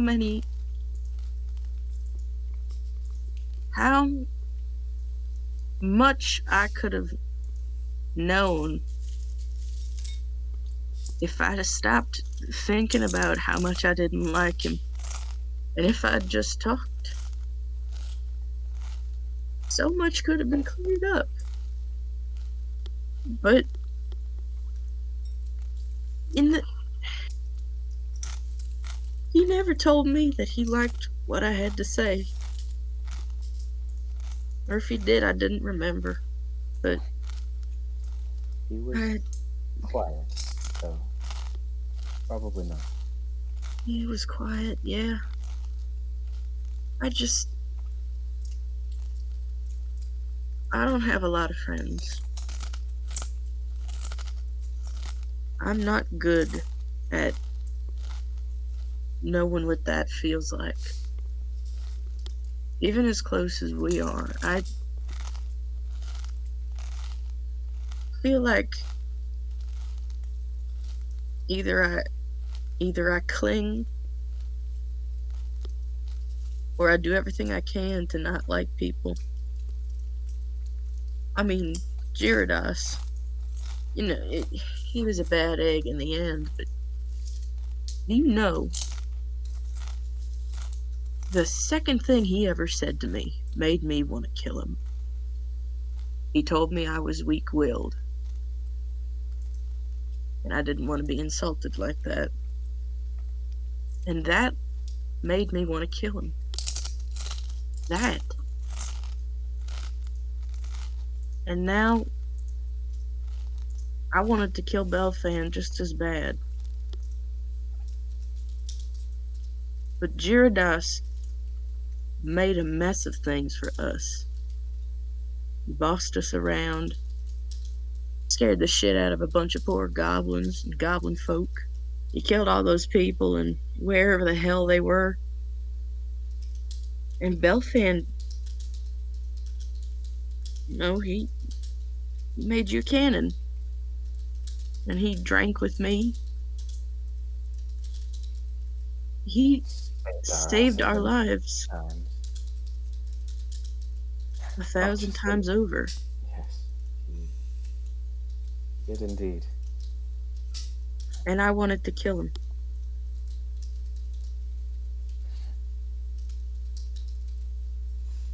Asger, I'm worried about...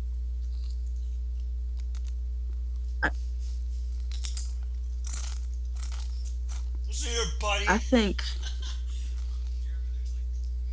I'm finally catching on to the It's fact good that I'm not a roleplay. very good person. All right. You want to listen in? I don't think I'm a very good person. The truth of it is, none of us are. I have murdered countless innocents in the name of petty wars and kings. I set my family farm on fire because they wouldn't. Yes. Yeah. Yes. I slew children. I looked with such disdain on about the orphanage, but I am no better. I slew a regent and his child just because I was told to leave, much as we're doing now, to leave a power vacuum for another family to join in at the behest of the brother king. I have done monstrous things for others. Unfortunately, the only thing I can cling to now is the new world that we will all either create together or create individually. I'm not sure how this is going to end. That's what I'm worried about. What I... Asger, Yeah.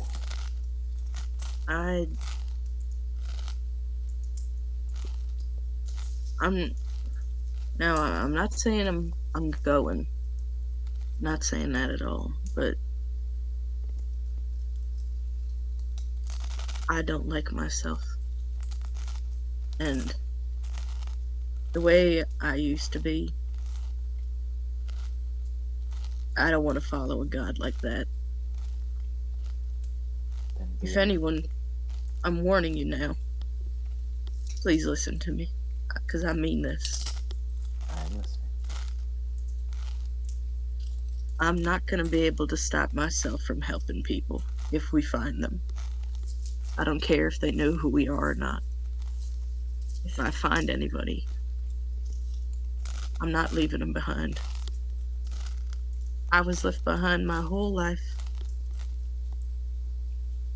Even though this world's ending, I'm not gonna do it. It's not over yet. I just had to let you know. He's gone, so someone has to be good.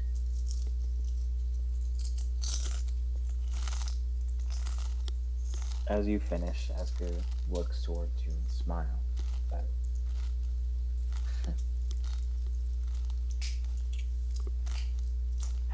I have always been the one to do the leaving.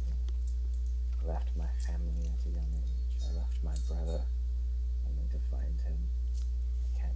In the end, I left Gyarados only to again find him and then end him. I'm always the one who does the leaving. But for once, I'm with you. I will help those we can until the end. It is my fervent desire to bring about a new world that has balance, where all those who needlessly lost their lives, all those who were innocent in all of this and pure, can be brought back and live within a balanced existence. That is my Silas, wish. when you're saying the innocent and all that, he nods along and he's got his hands on his knees while he's sitting. And when you finish, he says, I think my daughter's dead. You had a daughter? Yeah. I don't know what she looks like. She'll be 13. I don't know. She's probably dead. It is a possibility. It is a possibility, And he hesitates. And he catches himself for a brief second, and then he looks to you. And gives you a look you've never seen him give. Almost a vulnerability that is very unlike Asger. And he says, I do not trust almost anyone. Especially now after everything that happened, after trusting in all of us to get the job done and watching yet another person die for our mistakes, for my mistakes.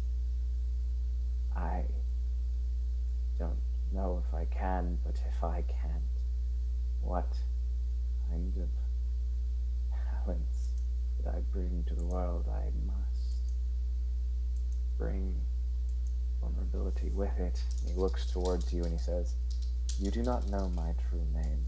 No one does. I have a family, a which, after what Ponycake said, I believe you at least saw part of. Yeah. I am not Asger Lokison. Asger is my true name. Lokison is a surname I took to hide my true family. And he stands up and he walks over to you. And he gets uncomfortably close to your face. Silas isn't uncomfortable. Okay. And looks you dead in the eyes and smiles, almost as if a weight is slowly being lifted off of him. He says, "My name is Asger Teague. My family, No way. they live in the farmlands between Gailspire and Ardir, near the Skyraker Forest. They are my everything. They are the reason I still continue moving forward. They are my inspiration. They are my life. And they give me purpose. And now you know about them. And now they could be harmed because of that. But I cannot bring balance without giving balance out. I understand. You can't. It's okay. And Silas pats your arm, and then he says,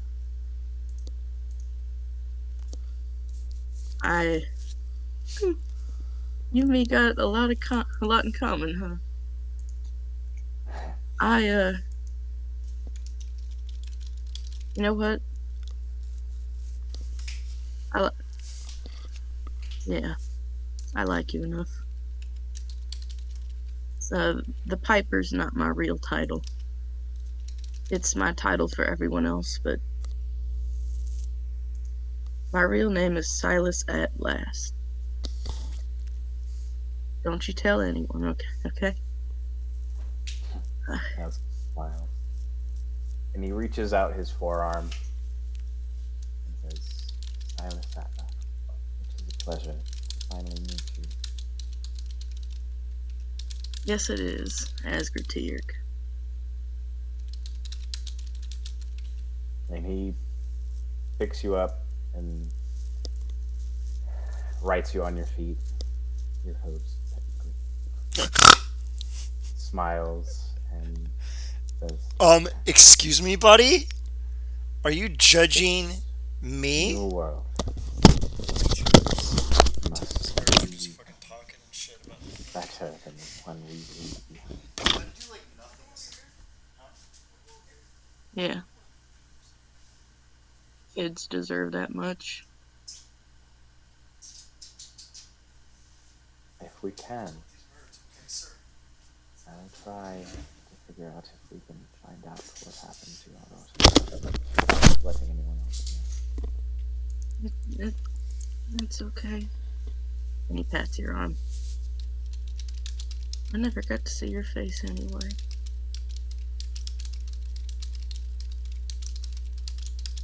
I'm sorry for that.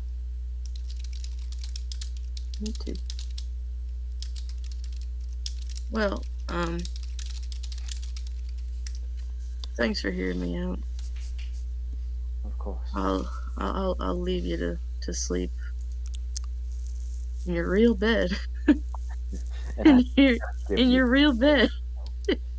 Yes, in my actual bed. I won't tell anyone. I promise. I appreciate that. Good night. Good night, son. Slow clap. Walk up and With the stone slab over there, how is Silas gonna get out of your bed? They're not. He's gonna have to open it. Oh my god, they were roommates. Oh my god, they were roommates. For 30 years, they were roommates. All the children they were roommates. Here, Silas, were come roommates. down below this large rock. I have a lovely cask of wine for you. For the love of God, Asger, this this aquavit, this isn't aquavit, it's murder. Okay, everyone is going to be Murder. going. Everyone is going to bed right now, right? Yes. Yep. Yes. You're in Betty bed. bye. You're I in. obviously let Silas out. All right, everyone is in bed. For the next scene, I'm going to give you some narration, and then you are going to describe your bedroom and how you get taken away during this particular scene. Mhm. Okay, here, 1 minute. Where the fuck did I put it? It's an entire segment called Somebody is Very Mad at You. Oh, here we go. Oh no. As you're sitting in your bed, you hear the faint sound of lapping water. And as you look out from your bed, you see cold, gray, steel water rushing past you, chill to the bone, as it lifts up your bed and takes you out of your room. Now, Punike, you're in a bathtub, correct? No, she actually ordered a fireproof bed and had the gang and had some of the servants install it Okay, and remove the bathtub. your mattress is taken up and carried out of the door via the torrent. Silas, how are you sleeping? Just in a comfy bed, with all of his rats. Oh wait, aren't his rats dead? Am I losing my mind? No, they're alive. And his rats in the second bed. He has 2 people beds in his room. One of them is for the rats, except Henry. Henry sleeps with Silas. The rats are fine. Yay. Yeah, The he's just in a bunch of quilts and shit. You are taken up by the waters as they lap over you. You can feel the very cold sting of the waters as it laps at you. How do you react? He freaks. Okay. Probably pees just a little, but just a little. Okay. And Prestidigitate can fix that. Ponike, how do you react to having your bed taken up by these strange waters? Do I feel what you messaged me, or is that going to be later? Wait, what do you mean? You messaged me something. Oh, you were having that dream before you were awakened by this. Oh, okay. So she was tossing and turning, and she woke up and she saw the water coming towards her, and she kind of, in this like half awakened daze, thought, well, that's one way to burn out those fiery tendrils. And then the water takes her away. All right, Milo. Perfect. Milo, how are you sleeping? I'm so fucking scared to ask Andre an open-ended question. How is Milo sleeping? So, he okay. So he walks in. He like opens the door, and there's a ton. Hold on, these dogs are like making so much noise. Give me a second. My room. Y'all, I got curious, so I looked it up in the computer. There's a dog named Soup at my clinic. Amazing. Fucking fantastic. Humanity is redeemed. Soup, it's just stupid name. Soup the dog. Oh Jesus! All right, you You good? heard about Soup? It's a real stampede. Okay, so yeah, Milo opens his door, and what you see is just it's like a bunch of curtains, and he like pushes through the curtains, and it's just like heavy black curtains, and he's just pushing through until he gets to a really small, honestly, probably like just like 15 feet by 15 feet, like very small kind of circle, just encased within like just like, you know, a ton of just heavy hanging fabric. And at the center is just a circle, and it's got like a big rune on like right in the middle, and a bed, just black bed, black silk sheets, very luxurious, and it's like they've got claw feet, but the claws are like, it's not like carved out of wood. They're fucking. It's from like some creature. Okay. I like it. and yeah, and that's it. All right. Um, you are Very small. in your bed, relaxing, when all of a sudden you see this enormous torrent of gray water take your bed and begin to move it out of the room. How do you react? Hmm. He jumps on it. He jumps on the bed. Smart man. Now, Asger, you see the waters coming, give a deep sigh and go, oh dear, no. And then you jump into the waters and you are taken out. The waters are so vast and strong that they pull aside your slab and rip you from your subterranean dormitory. And you are thrust out into the open. Now, the lot of you, you find your mattresses next to one another as you go down a large hallway. Um, the water's taking you, and all of a sudden the waters cease to be steel gray, and they begin to warm, and they brighten in their hues and colors, and the water becomes red, crimson red, and warm to the touch, just like blood. And atop them, appearing from nowhere, are small little boats made of paper. And there seems to be something written about the exterior of each of them. Is anyone interested as to what that is? Yes. All right, go ahead and roll perception to see what the hell it is. Okay.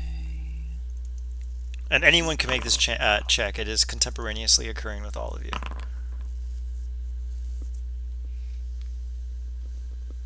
Oh, where's my sheet? Here we go. Chick. Oh, shit. Milo. Did we get our full? Oh, a roll. Yeah. Hang on. Yeah, you got your long rest. Yes, Actually- give me my slots. Not yet. What's the roll? Rats. Perception. Asgard takes a long rest and recovers 301 hit points. I was down farther than I had ever been. Ever. Yes. Oh, wait, lower health than you've ever been ever. Yeah. Oh. Wow, nice. Oh, wow, you have HP? Milo, roll a stat perception. 58. The DC was ridiculously low. The lot of you look about the boats and you see in them names, innumerable names. And with every name you count, there's 5 more. Boat after boat after boat after boat. And they seem to be following your mattresses, chasing you in an almost satirical ballet. They seem to be making fun of you, harassing you, taunting you, encircling you. And the waters pick up pace. It starts to froth. You can smell the stench of iron in the air, hot, fresh blood. You start coursing faster down the hallway, carried by these red waters, until you arrive at the great council chamber, whose doors burst open. Here, one moment. Ignore everyone else in this scene. I had to make some creative adjustments.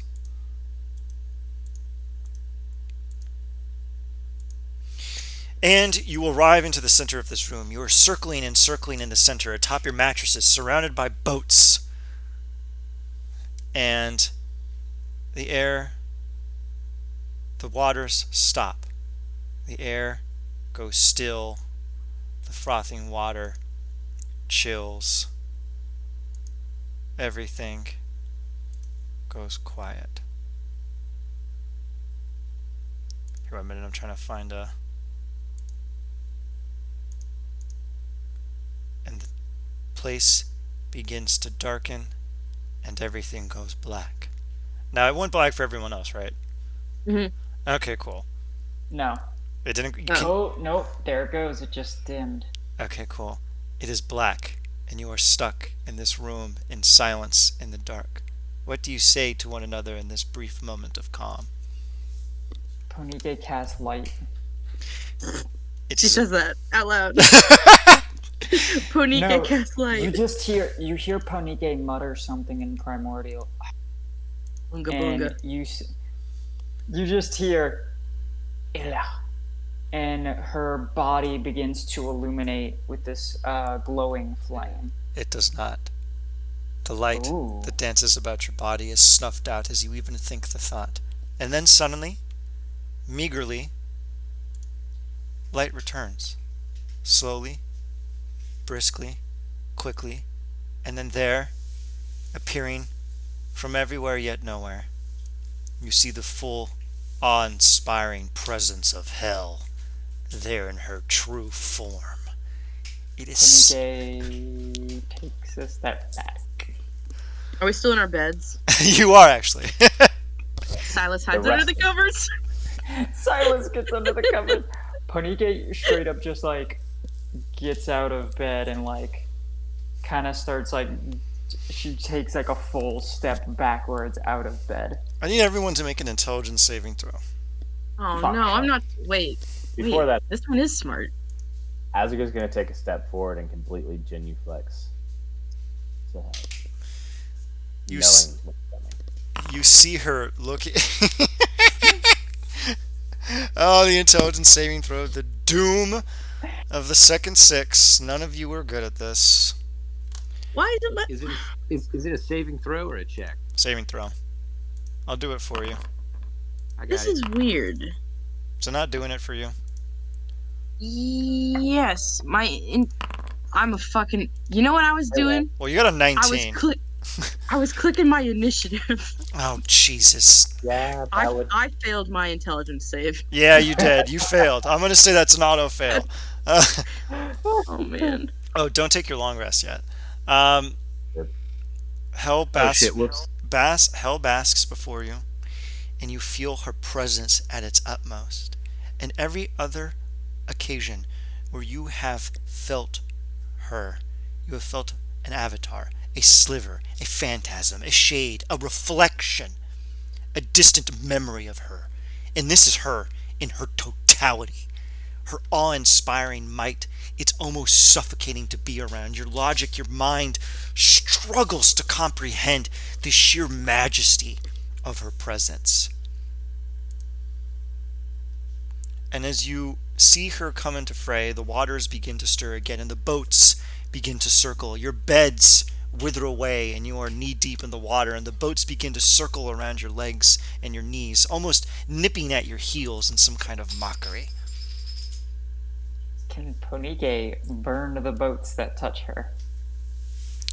Go ahead. Yeah, I'm gonna use my ignite ability, and pretty much I touch something and I set it on fire. As you attempt to do this, you see Hell give you a quick point, and she snaps both of your hands in half. Oh. Queen shit. Fuck. She. Ooh. God, I love this Bitch. fucking character. Do not bow before me, because you are in the grace of that which you know. Bow before me, because you are in the grace of your guilt. Kneel, so that you may pay fealty to the lives that you have taken. As she gestures to the boats that circle around you. Yeah, Asger's still genuflexing. At this point, he puts his head on the floor. At this Under point, the Silas. water? You're under the water, yeah? Yeah, he I'm holds his breath sorry, really. into the floor. Mistress, I'm sorry. You see, At this feel... point, Silas realizes this isn't a dream, and he fucking comes out from the blankets and goes, "Oh," and salutes.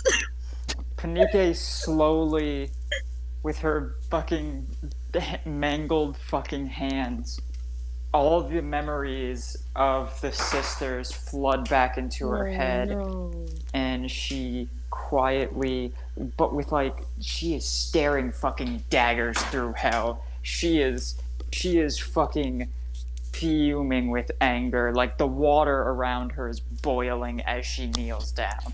So many lives, and yet you have learned nothing in regards to the quality that is wisdom. Have you now, Pony Gay? Apparently not, ma'am. I suggest that you kneel before your sins and do not regress to a time before that which has occurred now.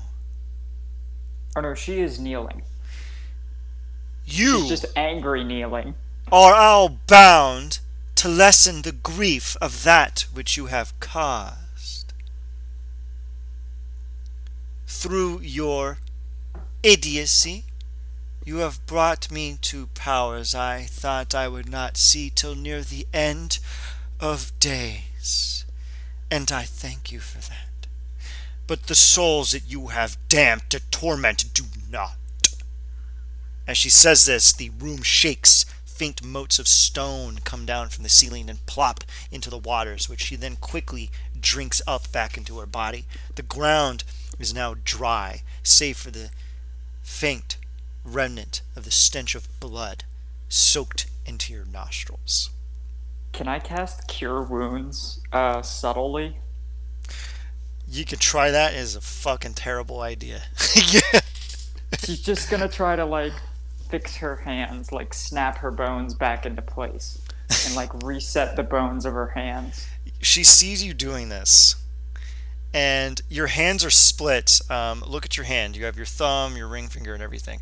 Between your pinky and your ring finger right there, it's basically a split that runs up to your wrist and stops there. When you attempt to do that, she makes the furrow go deeper up your arm, up into your elbow, basically splitting your tibia and your fibula so that you have like creepy claw arms as you're bleeding everywhere. Ow, Fuck. ow. Fuck. Oh, God, damn. you.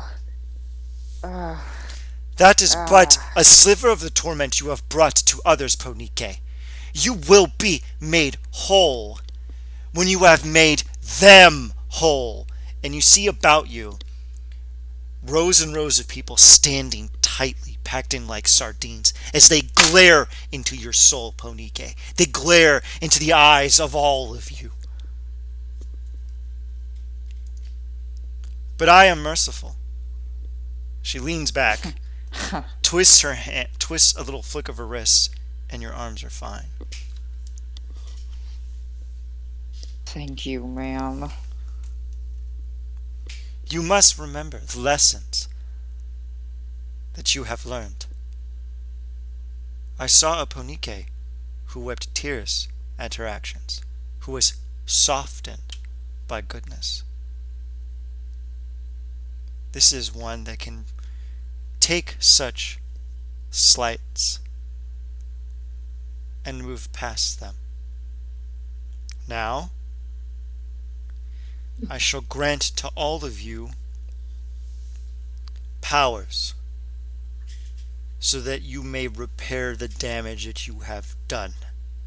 You must labor to give sanctuary to all of these souls so stricken down in their prime.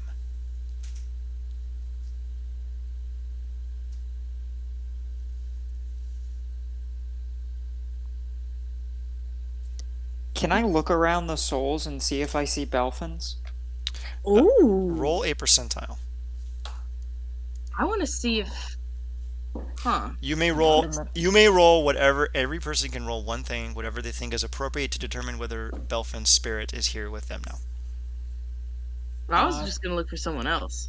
Ooh, can I roll Persuasion to see if almost With the like real. persuading? I'm taking my own force of will into the weave and trying to focus my mind on who Belfin was and focusing my own will. Make a charisma check. Yeah, just say that you're doing it like a saying. All are welcome. Just kidding. Only Belfin. You peer into the grandeur of the weave, and you feel a loose thread of the skein of fate hanging off the essence of hell, and you grasp that thread, and within that faint touch you feel the great bounce, the peerless infinite, the wonder of creation courses through you. Make a Constitution saving throw at disadvantage. Hey, Ian, very, very nice phrasing with skein of fate. That's Oh. very cool. Alright, thank you. Thank you. The arcane flows through you, and you feel it singe and burn, but you burn brighter. You course through, you take a breath, and you feel the change, the fire, the alchemy of these souls in another plane, and you alight upon them. In a moment, you are bombarded with the experience of all of their agonies and torments. Give me a wisdom saving throw at disadvantage.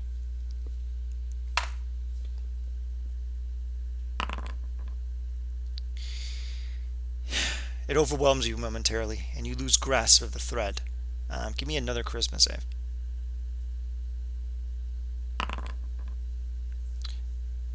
You attempt to grasp it, and you miss again, but Hell's hand grasps yours and pinches your fingers firmly upon the thread, and she guides you to a place. You see a lonely grave, Cecil. There is no soul there, and you wonder why, and Hell tells you. He is not my charge. He is in the other place. He is well.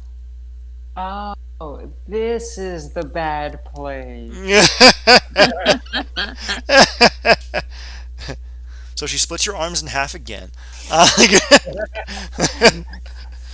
So, Um, if Go ahead. honestly, if Hell was gonna go to like touch my hand, Pronike would like instinctively like go to move away, like move her hand away, and then like slowly like allow it to happen.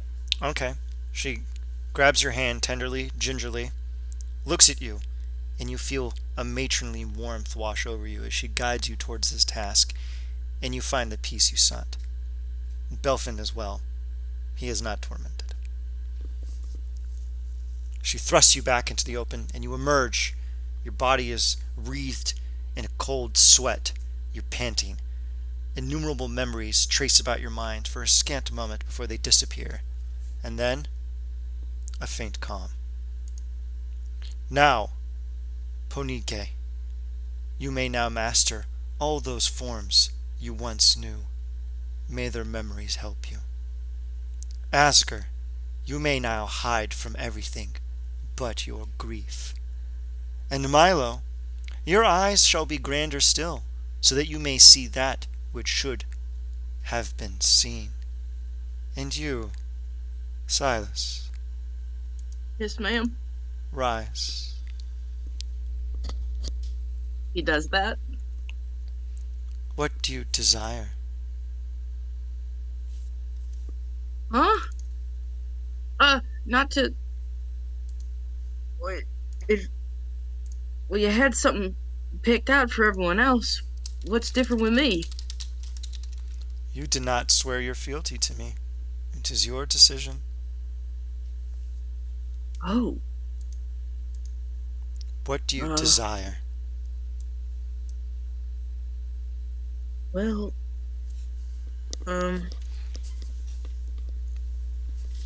Well, for everybody that's. And he looks around at the room at all the souls. Well, I know we didn't. I want a way to help the people that are left. If I can. I know they're gonna be hungry and cold. You see Right. her extend out her hand and an open palm, both of her hands clasped together in a gesture befitting a beggar but now employed by a god. Place your hands in mine. He does so. You scoop your hands within the bounds of her grasp, and out comes a horn. Ivory, with a thin brass clasp over the exterior. That shall help you feed the masses, but not yourselves. Now, is How there do you anything? use it? Pour it out. Go ahead, try. He pours. You tip the horn, and then appearing before you is an ornate feast. Flagons of ale, wine, fruits, cheeses, meats, vegetables, water, juice, nuts, everything you can imagine. Perfectly arranged on quaint little trays with all the forks and knives and everything else you need. You said fruits and nuts. Okay, I have other fucked up shit you can do to your body. You want that? Like, Silas looks to Hell, bewildered, and he says, Thank you. I'm sorry.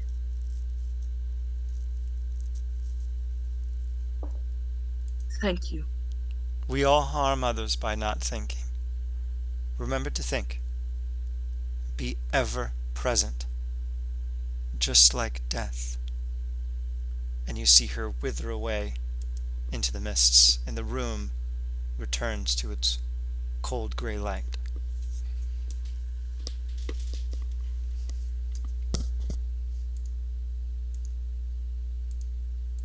Silas realizes that he's got blood on his jammies, and he gets real yucked out. Panike stands up and just faintly traces the scars on her arm. Panike, you okay? No. I'm not a fan of being tortured by nigh immortals. Yeah. Well, I've had my fair share of it. It's never fun.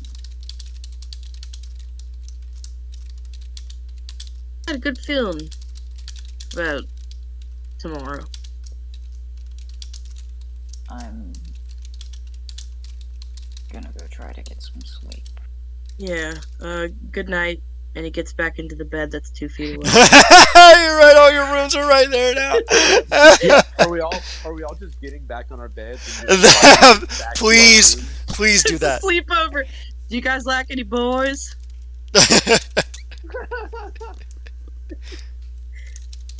I've only loved one person. She Jesus. died. Oh shit. Milo likes them boys, but he doesn't like them. Yeah. Okay. Yourself at will? Oh fuck. Okay. That's pretty based. Milo, what did you dream about, my good man Milo? I'd like to close out the session with one more little tiny scene, and then we will be done.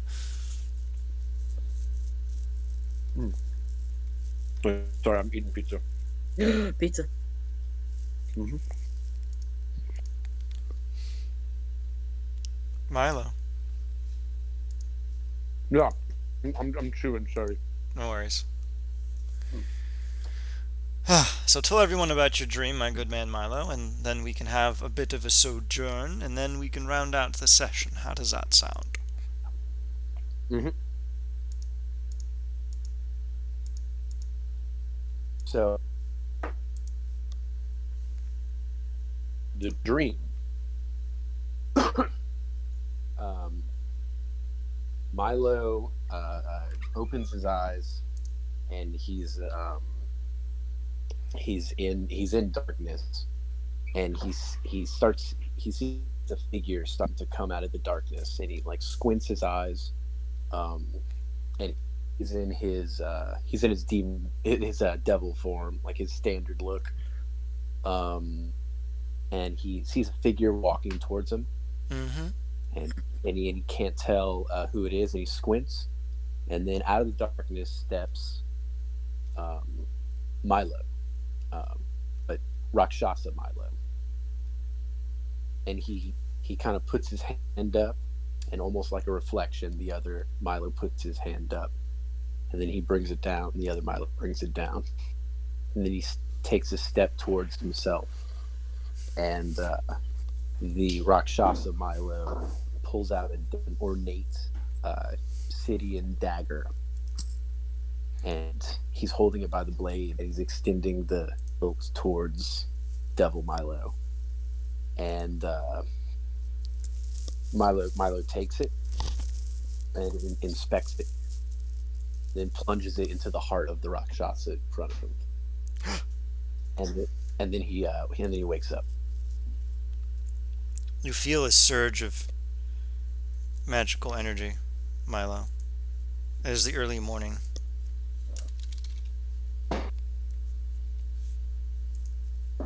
I imagine you're actually in the room with everyone else. So I imagine everyone perhaps gets awoken by Milo suddenly bursting awake. Mhm. And go ahead and tell them what power you feel, Milo, as they rouse themselves from their nano-eternal slumber.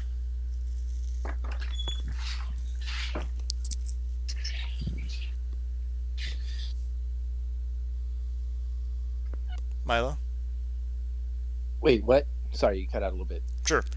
Tell them the power you got and what you believe that you should do in this early morning hour.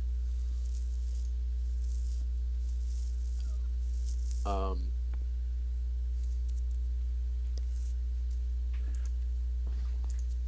wait, I'm sorry. What? I don't know if I understand the question.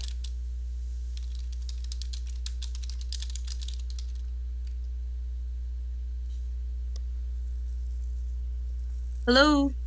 Yeah, can you hear me? Yeah. Andre said that you keep kind of cutting out and he doesn't really understand the question. Okay, I just sent him what I told him. Okay. Here, 1 second. Yeah, can you hear me now? Oh, yeah. All right, perfect. So go ahead and narrate that away. Yeah. Milo sits up, and he's like breathing kind of heavy, and he like grabs his chest and is kind of patting at it as if to feel for like a wound. And then he just looks up and says, "We should go back. There's something left for us there that we should go back." Go back? What the hell are you talking about? You To all the kind of notice. he yawned. He yawned too because you yawned, and yawns are contagious even for devils. to the factory. At this mention, Asger goes, "Well, I said that yesterday," and as you turn to see him, he didn't move. He slept, prostrated with his forehead on the ground. Wow. He like looks up and looks. Now at that's everyone commitment. like, didn't I say we should do that yesterday? Why does my body ache? I can't remember most of yesterday. It's because you're a fucking goober and you don't have a bed. And he looks and sees the slab. Oh, right. Yeah. Ow. You ought to fix that. Maybe later. Oh God, he stands up. Right. So, do we need to go back? What? Why? Because something's there. That's what Milo says. Yes, there's that place is not done with us. Oh, beautiful. Of course it's not. Well, I'll go make breakfast and see. All right. We are now ready to get ready to go. The next scene is actually very short. I want to finish it before we wrap up. Do we have 10, 15 minutes? Yeah.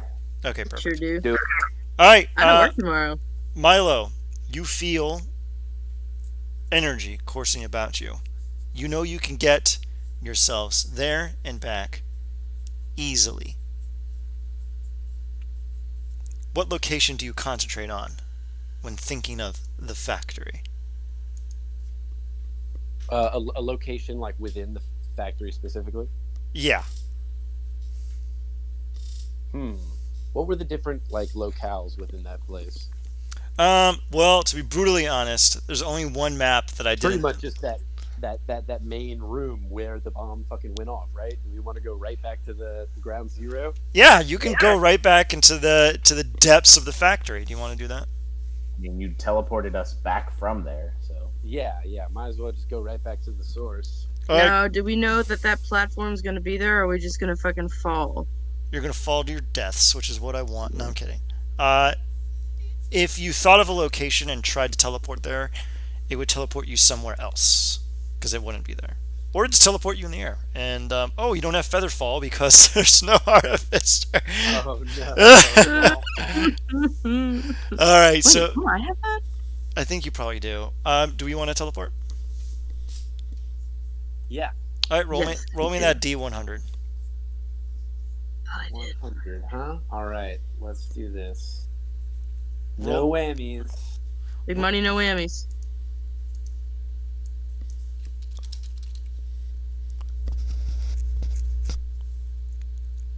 Come on. That's Whoa. high. That's high. I hope high's good. High is good with teleport. You deftly and expertly pilot yourself right back where it all started. A faint rain is dropping. The exterior levels of the factory have been blown away, and the machine lays there, inert, split open, with seemingly nothing around, except for something faint. Asger,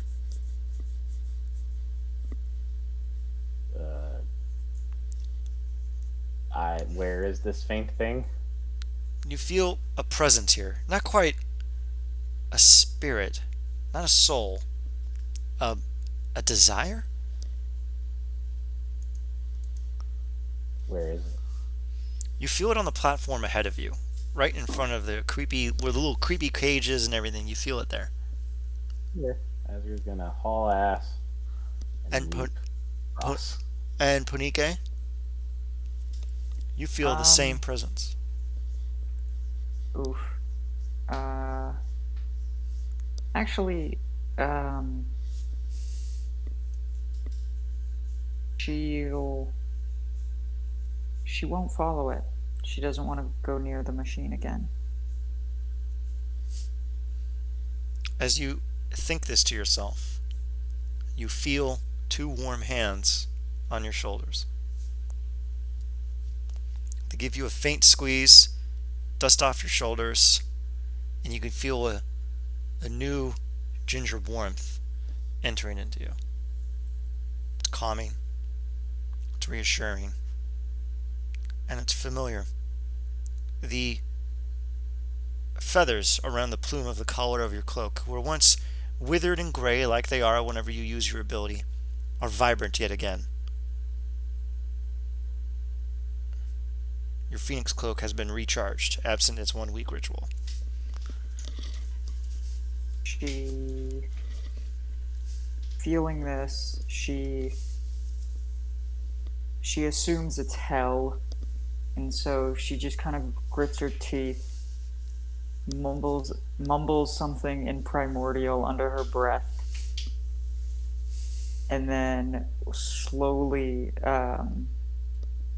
walk over to the edge, cast fly, and then fly over. Okay. In front of the machine are a few motes of ash, hunks of metal, and nothing else. What are the rest of you doing here? Silas is reminiscing about what happened. Okay. As you were thinking, okay, Milo, what are you thinking about in this area? Um, yeah, he's kind of inspecting where like the bomb was and checking that out. Okay. And Asger, Ponike, what are you thinking? Ponike will scoop up a handful of ash and let it just kind of fall between her fingers. You know, scoop up another handful so she has 2 handfuls of just loose ash falling between her fingers. Take a deep breath. Clutch it tightly within her hands and begin heating it. And then she puts her 2 hands together and she is trying to press and form and use every ounce of her might to press and heat this ash into a stone or a gem. Huh, I like that. Give me a charisma check.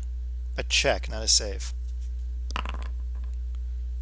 You press and you mold and you form and you get a gem, rainbow colored, with flakes of obsidian in it.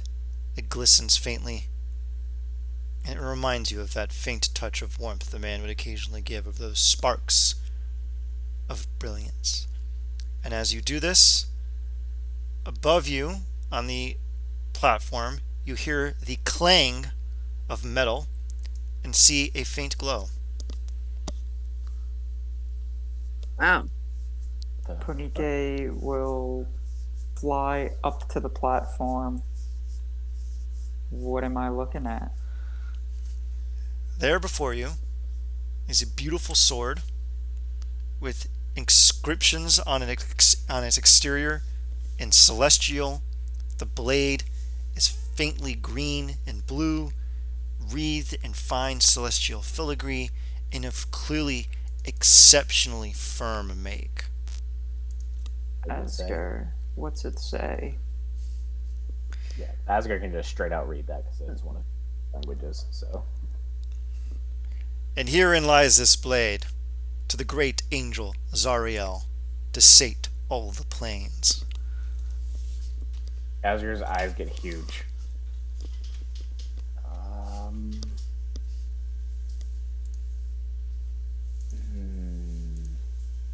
What is it?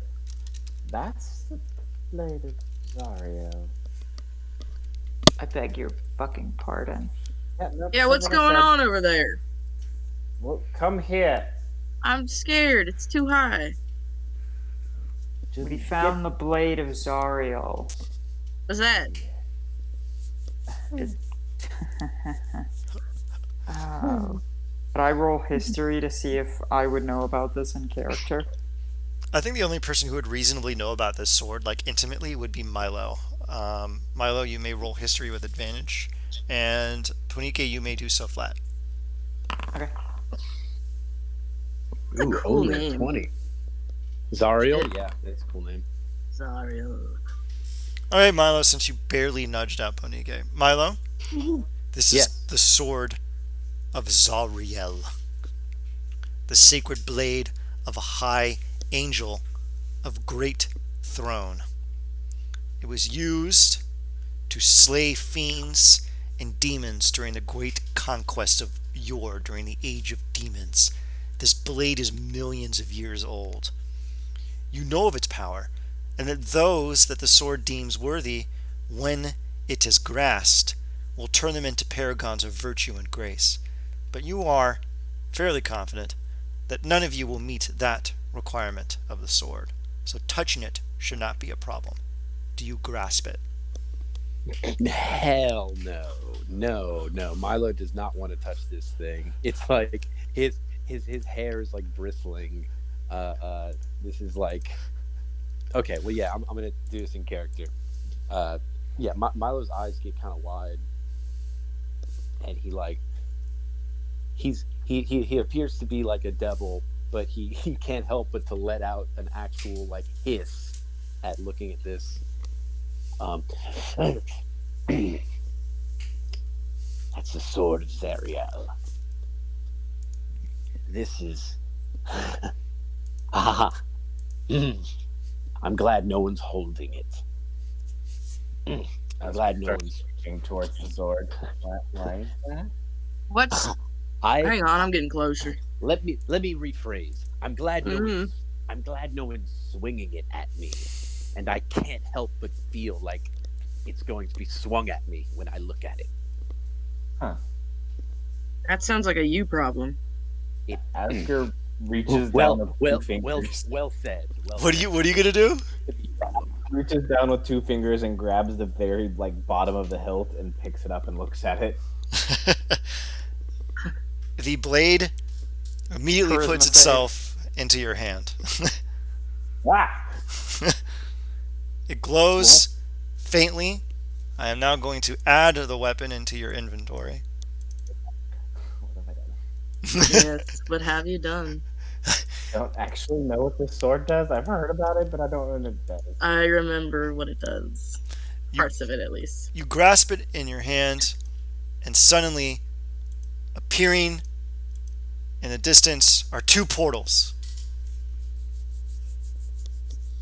You think deeply on them, and the sword whispers to you, Irion and Sarania await.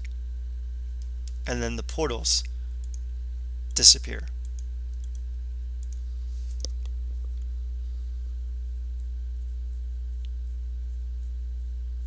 You cut out.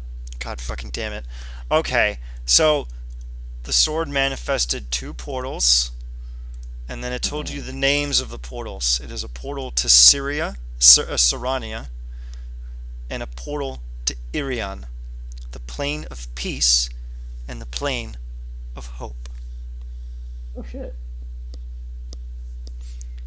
The sword says to you in your mind, actually, no. The sword broadcasts the following image to you. You attempting to pull the sword out of a stone, and the stone not budging.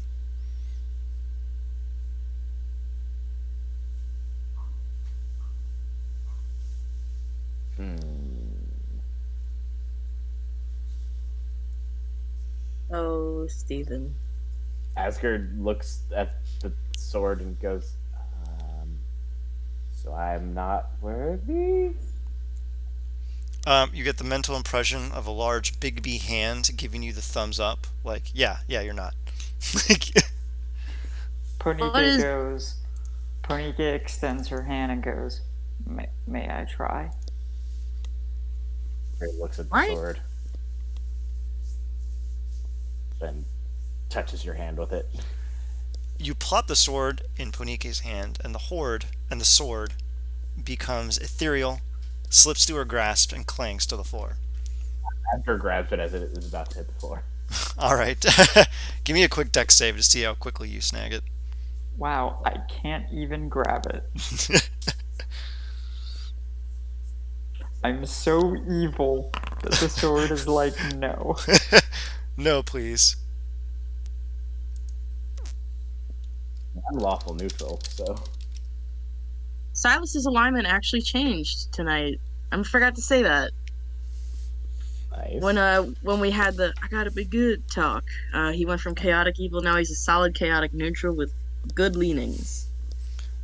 Actually, Ponike was neutral evil, but she is slowly becoming more true neutral. Interesting. So, Silas, do you come closer to inspect the blade? Will I be able to reach? Like, Just- is it a jump or Just jump, I It's don't good. fucking care. okay. Parkour? boing. Sure. Made a rep. Everybody else touched it.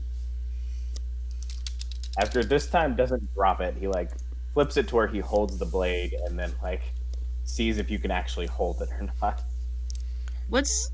So, Milo? Why is this such a worry to you? It's merely historical. It's Is it like really good, as opposed to Yeah. you're really naughty? yeah, we can say that my naughtiness is what's really the problem here. Okay. All right. Yes.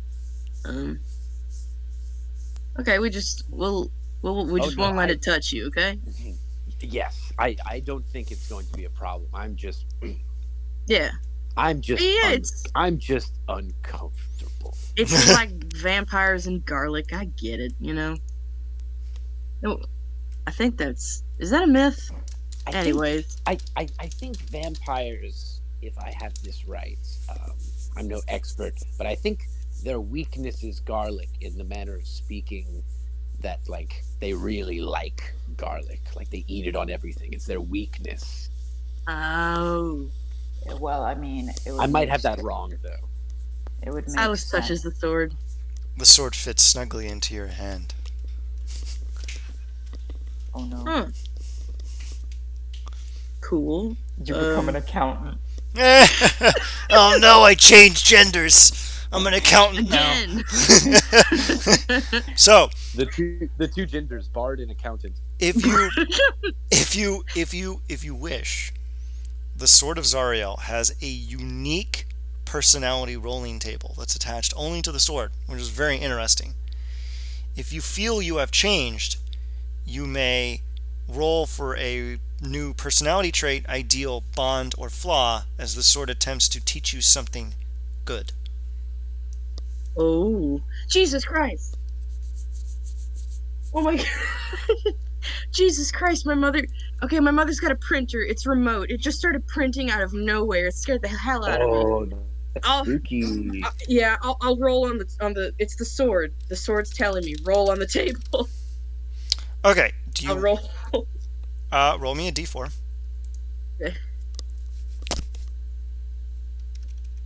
Jesus, man, is it a slash or an exclamation point? I always forget between bots and D4. I Slash mean, RD4 like that. So okay. like that. What the Oh, hell?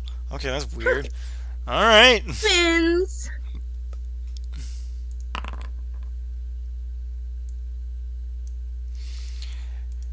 You're quiet. The sword Sorry. broadcasts you an impression of a person cleaning a storage room, maintaining orderly files, making sure everything is prim and proper. You get a feeling that you're going to want to be a little more clean and organized than you normally are. You want to be prepared for things. You might keep your body and everything all sorted out, scraping down yourself and the rats every evening, but your mind needs to be taken care of too. Huh.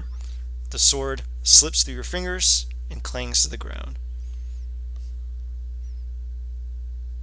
I don't think it likes me very much. Oscar picks it back up and looks at it.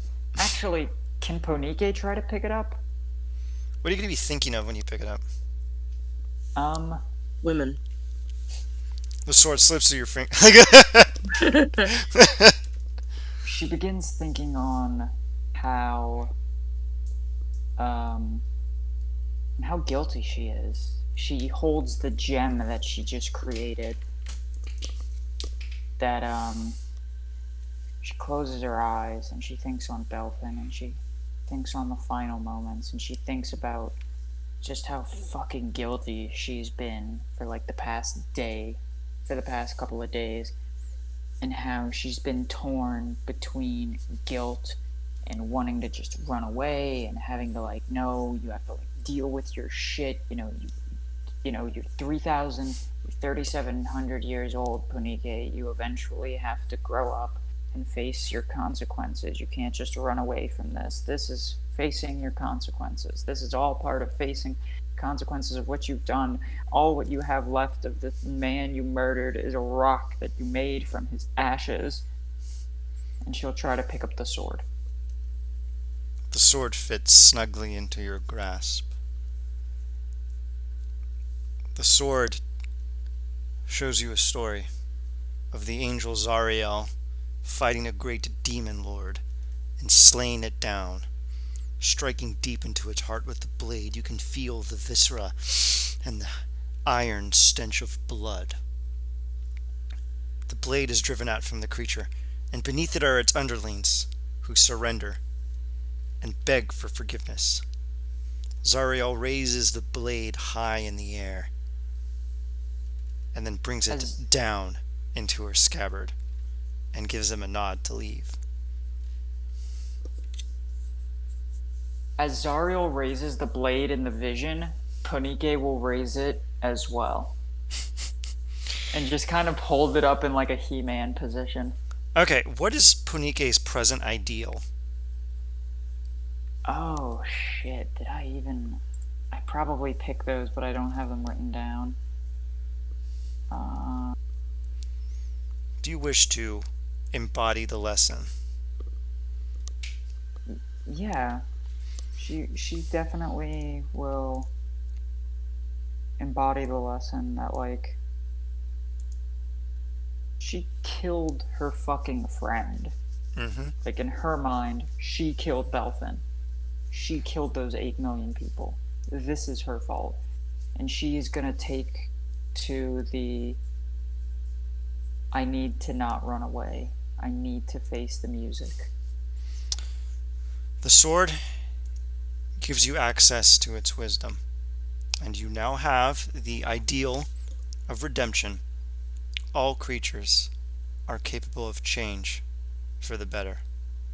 Allow them the means and opportunity to do so. Stay thine blade when thou can.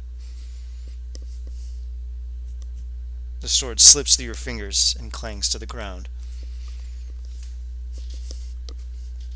Now, Milo, are you a bad enough dude to grab a sword designed to kill demons and fiends? Oh, man. He really doesn't want to. Like, he really doesn't want to. He maybe could be convinced, but he's just kind of he's like watching his whole party just grab the sword one at a time. He's like, oh, no, no.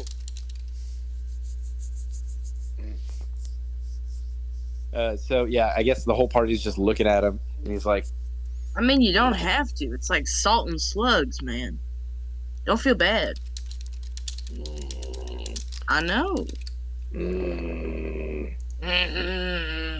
I get it. That's very good fiendish growling. Milo just doesn't grab it at all. Okay, good. Now, Good. does any... Yeah, it would have been a terrible idea to touch that sword. Sorry. Punike I casts didn't mean- Fireball at the sword of Zariel. No. That was 100% an accident. Okay, so Pick the sword up. does anyone else... Who is going to take the sword now? So we can't leave this with us. Here. That would probably be a bad idea, and considering it opened up portals for us, it'd be pretty useful Yeah. means. So Asger reaches down and picks it up one more time and kind of looks at it. What did you tell to the two of them? I'm supposed to clean better now. Do you wish to allow the sword to give you a mote of truth? I mean, Asger's definitely had a bit of change of heart. He's not nearly as he was lawful neutral, because he followed Hell's rules to the T, and now, especially after re-seeing his brother's death again and having to live that 50 times over before he was woken up, and Belfan and the talk with Silas especially, he's kind of shifted more neutral and more neutral good, because he wants to be a benevolent balance. So, I mean, he's open to the idea, and that's kind of what he's thinking as he's looking at it. He's like, I have to make some kind of good change in this world, don't I? And he just stares at the sword, and he's glaring at it, confused. You see a vision pop into your mind. Zariel is bursting through the entryway of an enormous lair, and before her stands a foul lich. He throws the sword, streaks across the room, about to pierce a large orb that you recognize immediately as the lich's phylactery.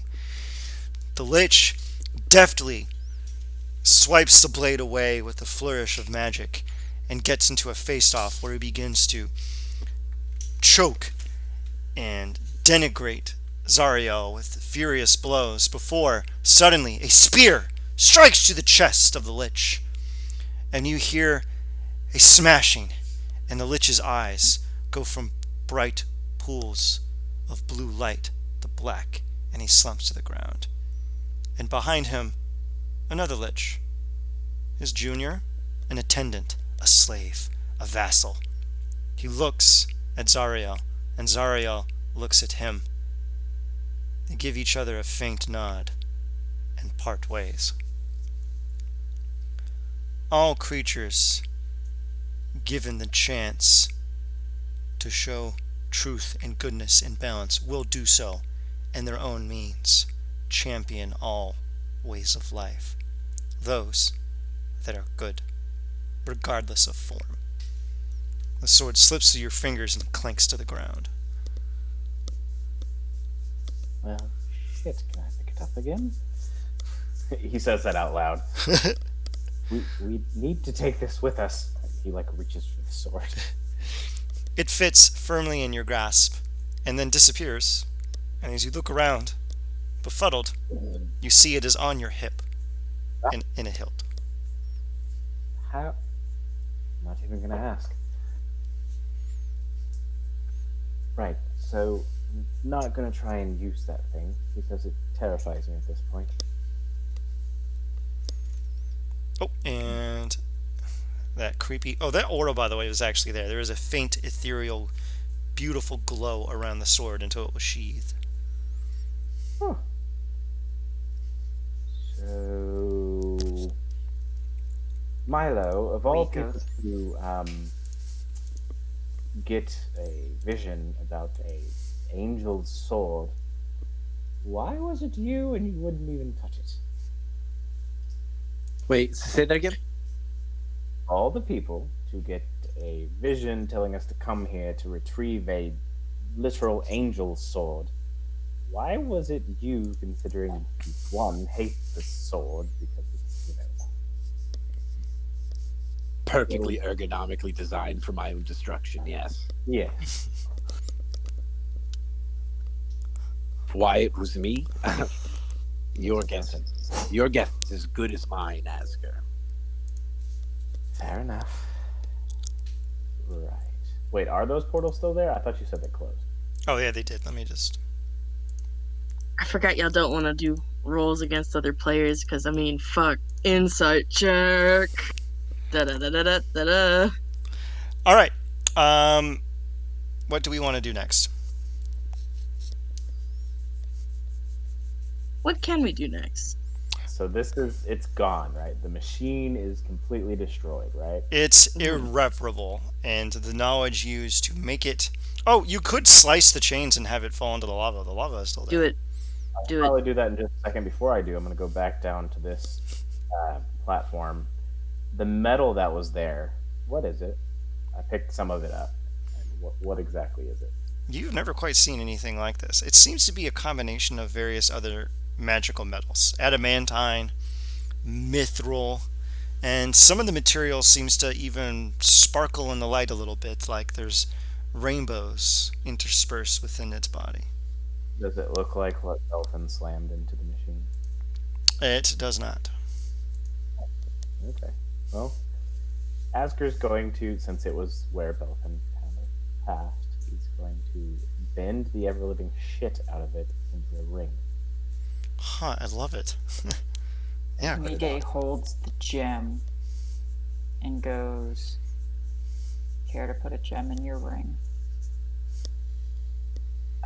Give me a second to actually make this work. And he more finically, like, bends certain pieces to actually be able to hold it. She'll kind of like gesture for you to break off, to like cut the gem, so that way to cut the gem into fours, so that way we all have a piece of this gem made from Belfin's ashes. Actually, yeah. Is there enough metal to make 4 rings? Yes. All right, so Asger's gonna do that and whackety whackety, break the thing, and then I can also heat the metal where you need it to be heated, so that way. bendity. So a 21 to break it, and a 23. Well, technically, I have advantage on these things because strength check. You deftly bend and shape the metal crudely and rawly with your hands into rings. You press the gem in there and work the metal around it using the heat below you, and you fashion 4 beautiful rings. Asger goes on his right middle finger. Ponike will take a thin chain out of her bag and slip it around the chain so that way it dangles from her neck. Asger hands the other 2 rings to Silas and Michael. Thank you. Hang on, I'm looking up what finger means what for rings. Just does everyone put on their rings? Yes. Yes. You put on your rings, and the sword of Zariel begins to glow. The gems on your rings light up, and you feel a torrent of magical energy course through you. Give me a wisdom saving throw.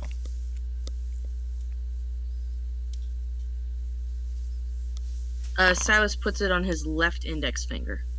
Okay, good, good, good, good, good. All right, give me those wisdom saves. Maybe I will.